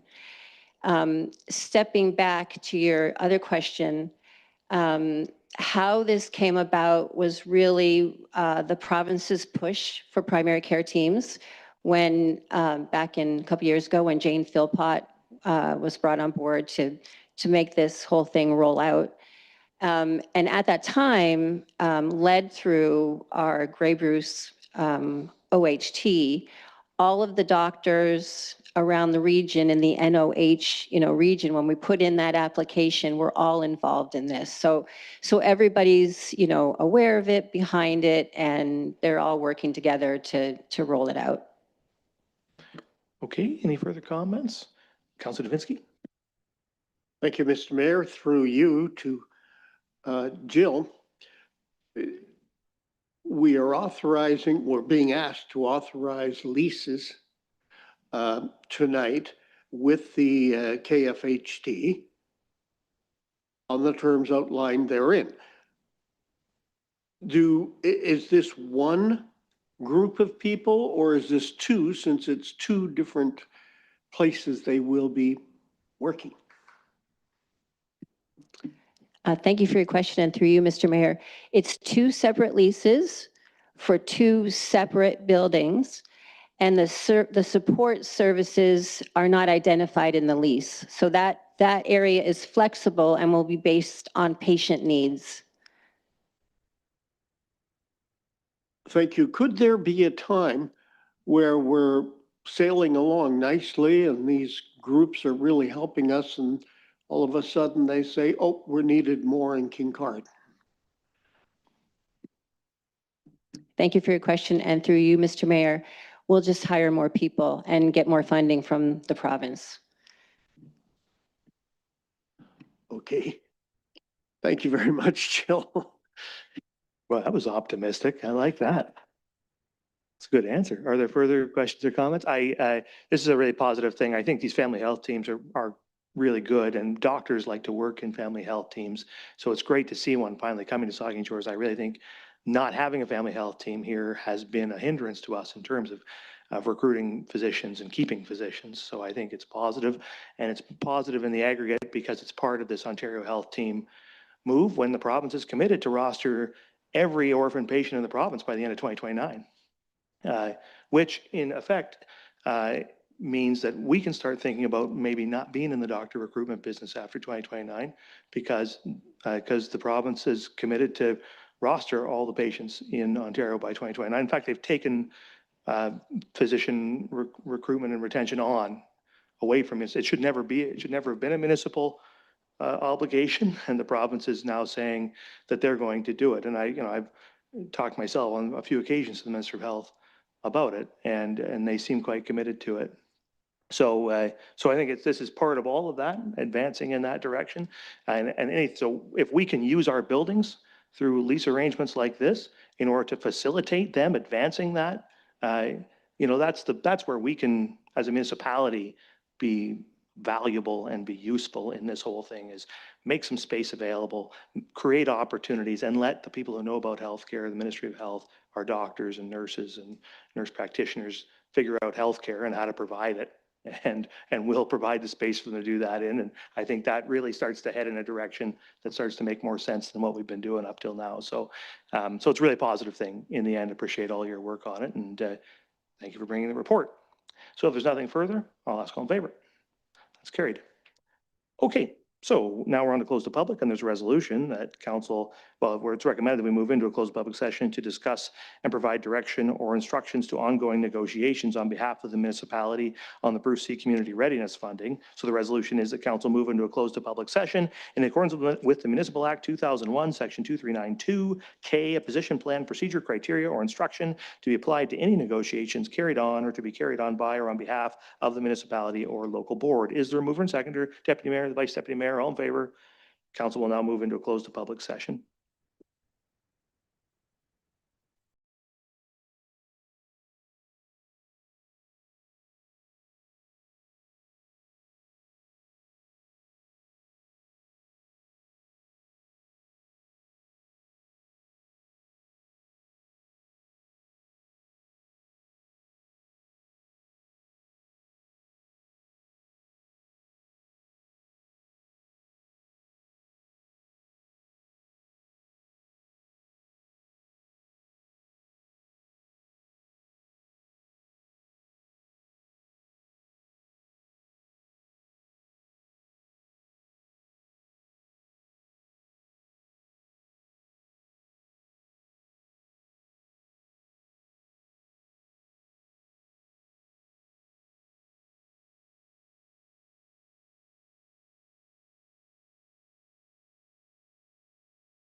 Okay, I have a resolution that council arise from the close of public session and resume the regular council meeting. Is there a mover and seconder? Moved by Grace, seconded by Vice Deputy Mayor. All in favor?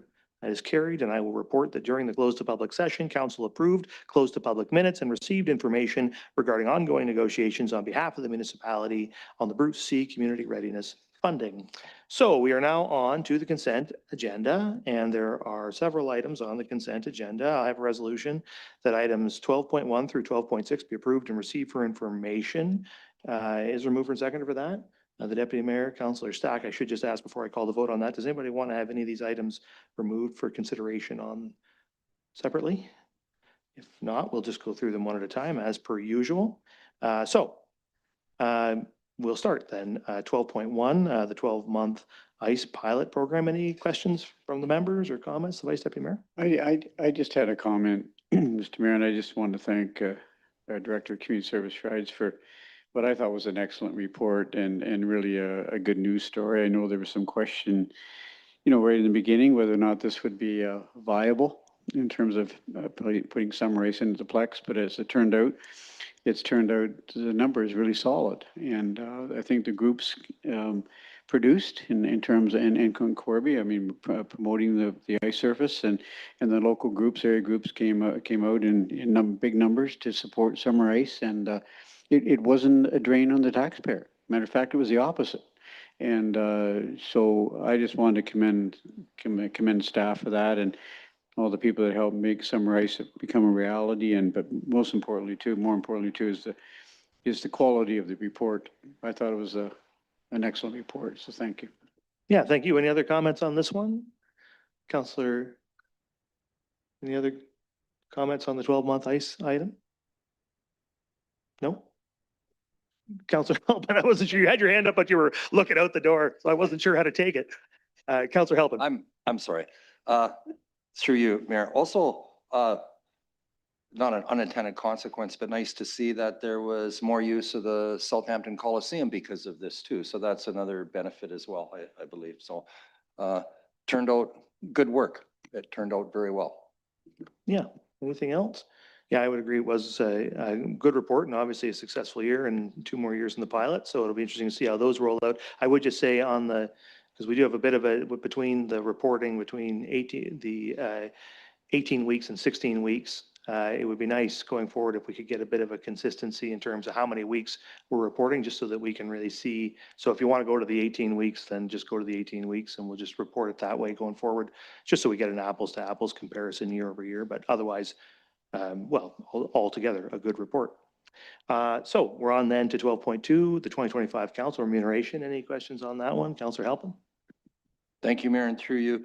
Just with that, it's a picture of what we received in 2025, but if you were like me and you didn't put in your committee meetings until later, I mean, that money is now paid in 2026. So I think that just a note to myself to remember to send those things in on time so your council remuneration is represented is all paid in the year that it was earned. So that's all.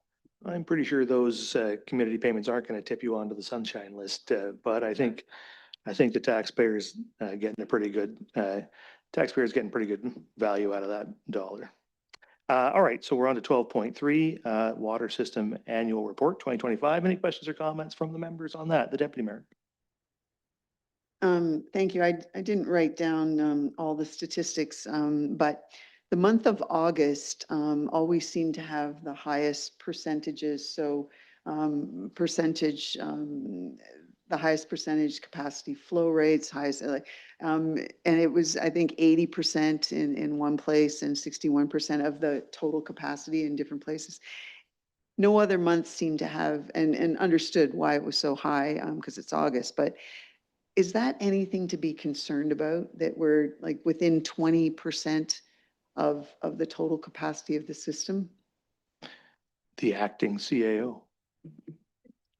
Thank you for the question, and through you, Mr. Mayor. Do have Dan here. He can elaborate if he wishes, but we certainly have to keep an eye on things when we have drought-like conditions like that. Maximum day is the concept that's used in sizing water treatment plants. but it isn't meant to be sustained for weeks on end. And in drought conditions, that's precisely what happens. That uses up their operational room to do maintenance of filter changeouts and things like that. So what's refreshing and what was nice about last year is that when we simply asked the community to use less water, they responded to that with reductions that got us out of the red zone, rather than implement a pure lawn watering ban outright. So that was a good lesson to learn. We are continuing through the Class CA process. We've got to the point where we understand that optimizing the existing plant to get us closer to our theoretical in-plant capacity in the building we have now of 18,000 cubic meters a day is possible. We just have to go through the technical details and how we would implement that. So long story short, we are concerned, but we can mitigate on both the demand side and ultimately on the production side. The Deputy Mayor. And I was just looking for it, but my computer's acted up here. Important to note that embedded in the report, the drinking water system report, everything was compliant. There were no issues with, so thank you very much, Mr. Aqua Guy at the back of the room. You're doing a good job. We appreciate it. Thank you very much, because ultimately we're all responsible. And most of us have gone through training and that sort of thing, that we know what that means. So we really appreciate that, you know, the compliance issues are non-existent, that everything's fine. So thank you for that. Thank you. Any further comments on this one? Yes, an inspection report had a score of 100%. And that's how we want it. And so we appreciate all the work that, a huge amount of work goes into making sure that happens. And on the note about supply, we've got some planned investments that we're making in the water treatment system, which are going to expand that supply and make sure that we always have lots of good, potable, clean water for everybody in town to drink. So we got a good capital plan and we got good people working in the plant. So what more could you ask? Thanks for that report. So we're on to 12.4, the Bill 21 motion to support response. So there's a report there. Any questions or comments to the report on Bill 21? I don't see any, so we'll discuss that in a minute because it comes up in motions and notices of motion. 12.5 then, athletic field and ball diamond allocation policy. Questions or comments, the Vice Deputy Mayor? Thank you, Mr. Mayor. I just want to compliment Adam Parsons, our facilities manager, parks manager. I get his title mixed up all the time because the titles keep changing, but Parks and, I got it right, Parks and Facilities Manager. I just want to thank Adam for the great job he did on that report. I think it was long overdue, and it's something that was mentioned in the Recreation Master Plan that we needed a policy of this nature. I talked to your break, and I just want to make this plea again in public on behalf of the ball groups. I know in bold letters, it's a hard, fast rule. No diamonds are to be used before May 1st, or you may forfeit your fields if you show up. I just wanted you to know, and I've had lots of experience with ball groups over the years, and they traditionally, the last week of April, are on those fields, and I know without booking them, they show up and they don't need lines, they don't need bases, they don't need lights, they don't even need the grass cut. They just need a backstop and an infield. And I want to speak on behalf of all those ball groups that really do need those ball diamonds at the end of April. I know it's difficult, Adam. You talked about you can't get a person to sit on the tractor to drag the diamond once or twice during that week, but it's about two Cameron fields and probably Lakeview Jubilee, but they need practice. Their ball tournaments the first weekend in May. Groups need to get out and use their fields. I know it's a staffing thing, Adam, but I just, again, will ask publicly to consider, that last week of April, let groups go. They have been using them for forever, not booking them, I guess illegally, but they do show up and use those fields because they need practice time to get ready for the season. So I just think we should really think about the last week of April. I'll leave it with you. Thank you. Thank you, the Deputy Mayor. Thank you through you. I just wanted to ask for clarification.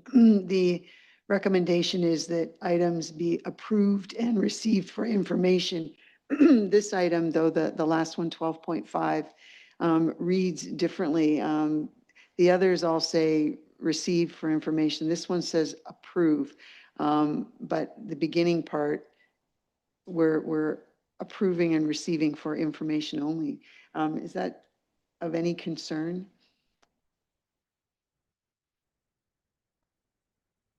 I'm not concerned by it.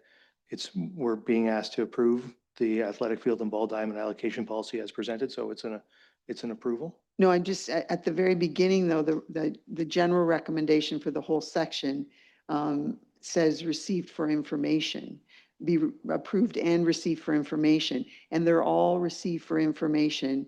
But then you get down to the last one and it's distinct and different. It's not for information, it's for just approval. Does it matter? I don't think it does. Well, 12 the language was different, though. The resolutions that we're now considering says that items 12.1 through 12.6 be approved and received for information. So that covers approvals and receiving. So I think we're approving it and receiving it. I just wanted to make a comment, maybe just in follow up to the Vice Deputy Mayor's comment about that no earlier than May 1st item. I mean, for me, it's just kind of I don't understand exactly how you manage that. Do you intend to sign the ball diamonds that they're closed? Because as far as I can tell, at least in past years, I don't think there's been signs put up that says this field is now closed. Folks need to know. And I also wonder, like, it says there that, where is it? The Vice Deputy Mayor, any use prior to the selected date will be subject to cancel, like your organization's seasonal or casual baseball field contract could be canceled. So, like, I don't understand, if my son, he plays for the Sting, and all my sons do, if they and their buddies who are all Sting players show up and play on a diamond, does that affect the Sting? Or maybe there's an adult there who happens to be associated with the Sting, a coach, the Sting didn't authorize it, but say a coach shows up with a team and does a practice on April 25th. The Sting didn't know about it, but they did it. Do we cancel the Sting's seasonal contract? Like, how does all that work? And then the signage thing too. Are we going to sign the diamonds? Thank you for the question, Your Worship. And a couple of points I'll make. Number one, we consulted with user groups on 4 different occasions, 3 in writing and once at a user group meeting in person about the policy, and didn't receive any feedback on the date or any other portion of the policy. That said, we pride ourselves on relationships with user groups. Like I said, there's all kinds of undocumented use on diamonds before the season. Their permit may be subject to is more an enforcement tool if there's habitual or damage causing use. What we'd really like to do is encourage users to reach out to us. There may be diamonds that are ready before others, and their seasonal contracts won't start before May 1st, but there may be opportunities for ad hoc bookings if conditions are right and we're able to get them into a condition that they're safe to play on. But really the cancellation would be a last resort. We'd look for education first and probably not encourage that they don't have habitual use that might cause damage. I would go a step further and say there's almost no circumstance I can imagine where the town of Saugeen Shores would cancel the baseball season for the Sting, right? Like, that's just not going to happen. So I think I just wonder about the enforcement. I mean, you've answered it, I guess. It reads more draconian than it is, I guess, what you're saying. The enforcement element of this there isn't really. You're hoping for cooperation from the ball groups in all of this, and that's about as far as it goes, really. Am I understanding that right? That's correct. It's subject to, it's not shall or will. Okay. There's flexibility for decision-making and conversation there. Okay, the Vice Deputy Mayor. I'm going to pose it on. I really admire the report in general. The overall report is really, really well done. And I commend you, Adam, publicly for the job you did on it. I think it's a great report. I just really don't like the May 1st date. And I think you're going to hear from the ball groups. I really do think and you say there's some flexibility now, I'm hearing now, which is great. And I hope there is flexibility. And it's too much going on with this too long, but I just think we're going to hear from the ball groups. They want to get on there the last week of April for practice. They're going to show up and then there may be a disagreement. So I just think I think it's too hard fast to May 1st. I'm not going to support it based on that only, but I think you did a great job on the report otherwise. The Deputy Mayor?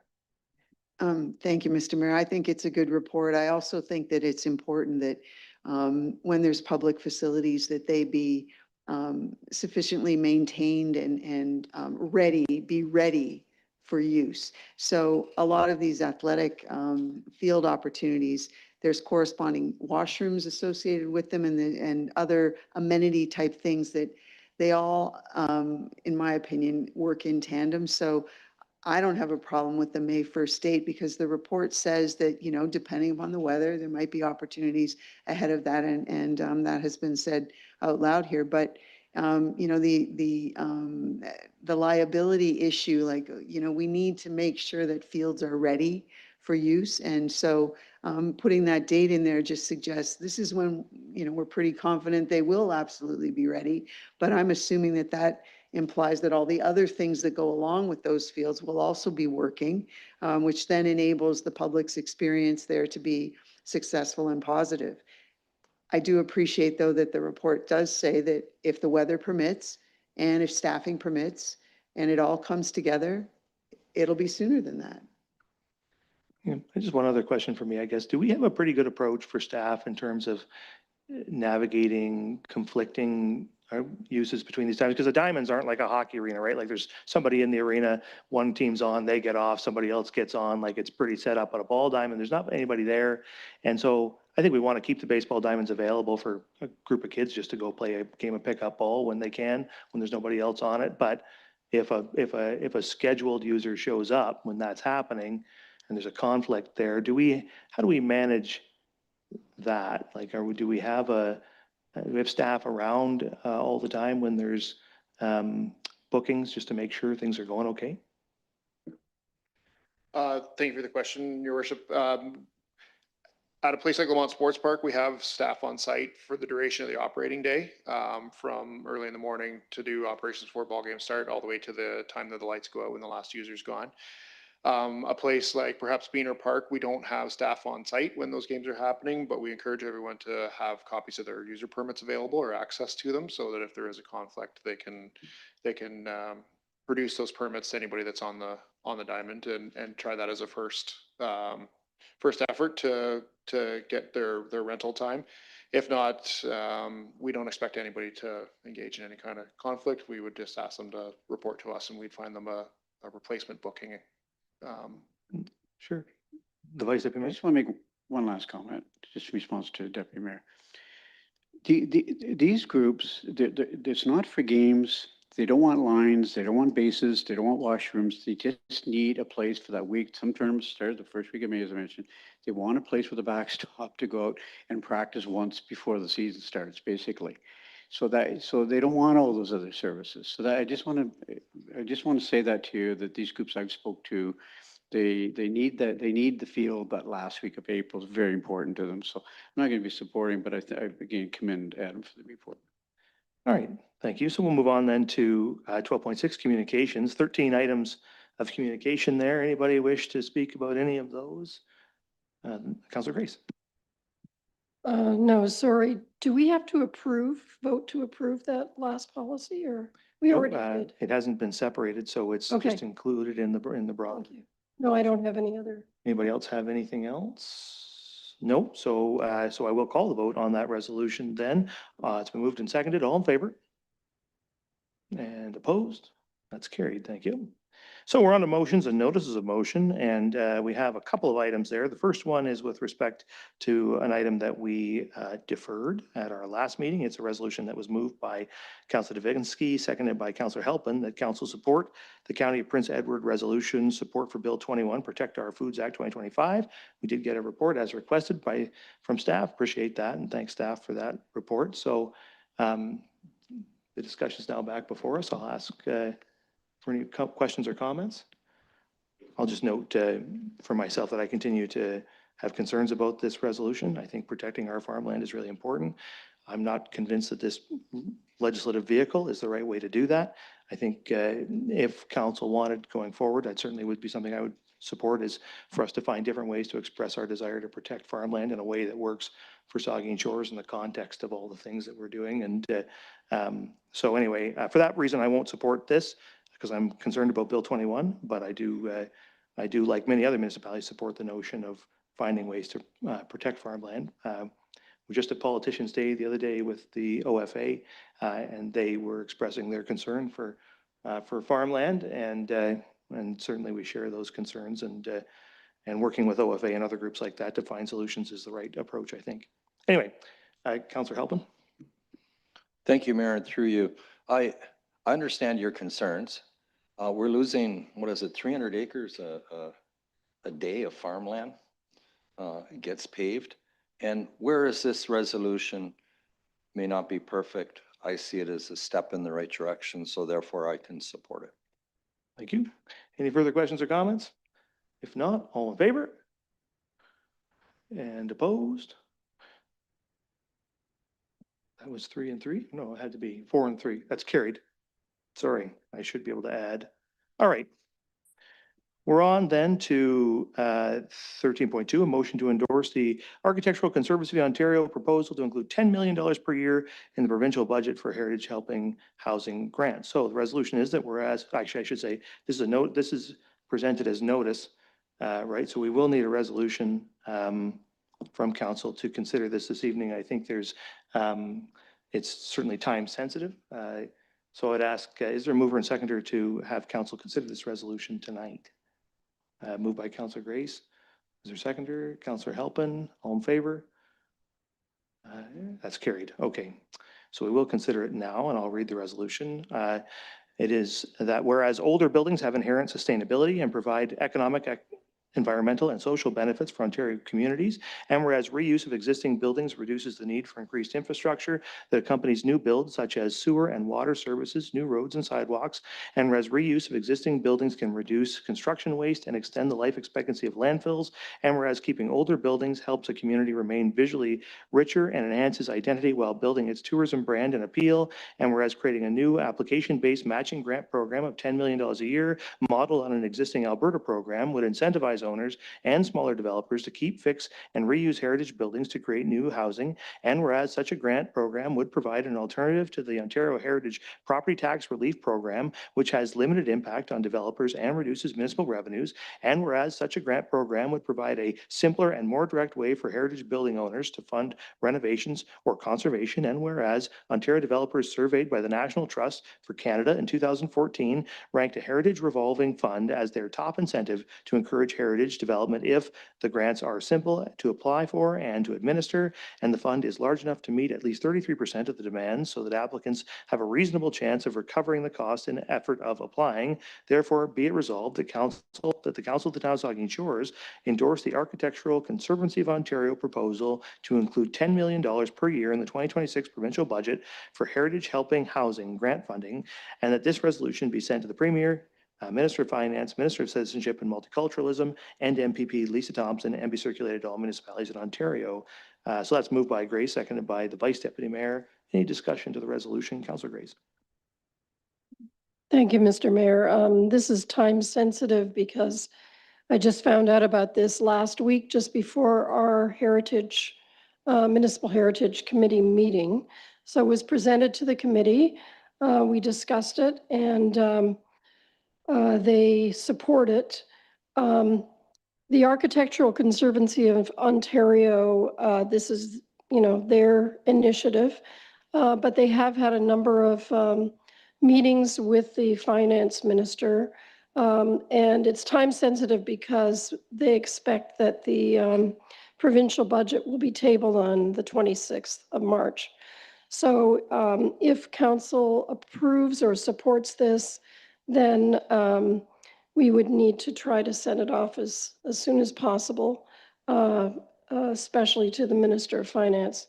I think the idea is explained here, and I think it's an innovative way to use our heritage buildings to provide more housing. It's not a new idea. The You know, there's an example in Paisley where they're doing this.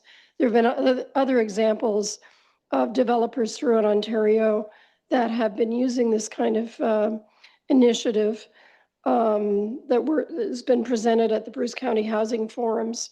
But I think that it would be much more of an incentive if we have some significant funding to support it. So that's the idea. Okay, thank you. Any further comments from the members? Yeah, I'd agree. I think it's a good proposal, and it would certainly be a way to create some housing. So hopefully the government will listen and find some money in this year's budget to do it. So if there's nothing further, I'll ask all in favor. It's carried. All right, so now we're on to bylaws, and there is a resolution that bylaws 28-2026 and 31-2026 are hereby read, passed, and sealed this 23rd day of March, 2026. Is there a mover and seconder? Moved by the Vice Deputy Mayor, seconded by Councilor Davinsky. Discussion, seeing none, all in favor? Carried.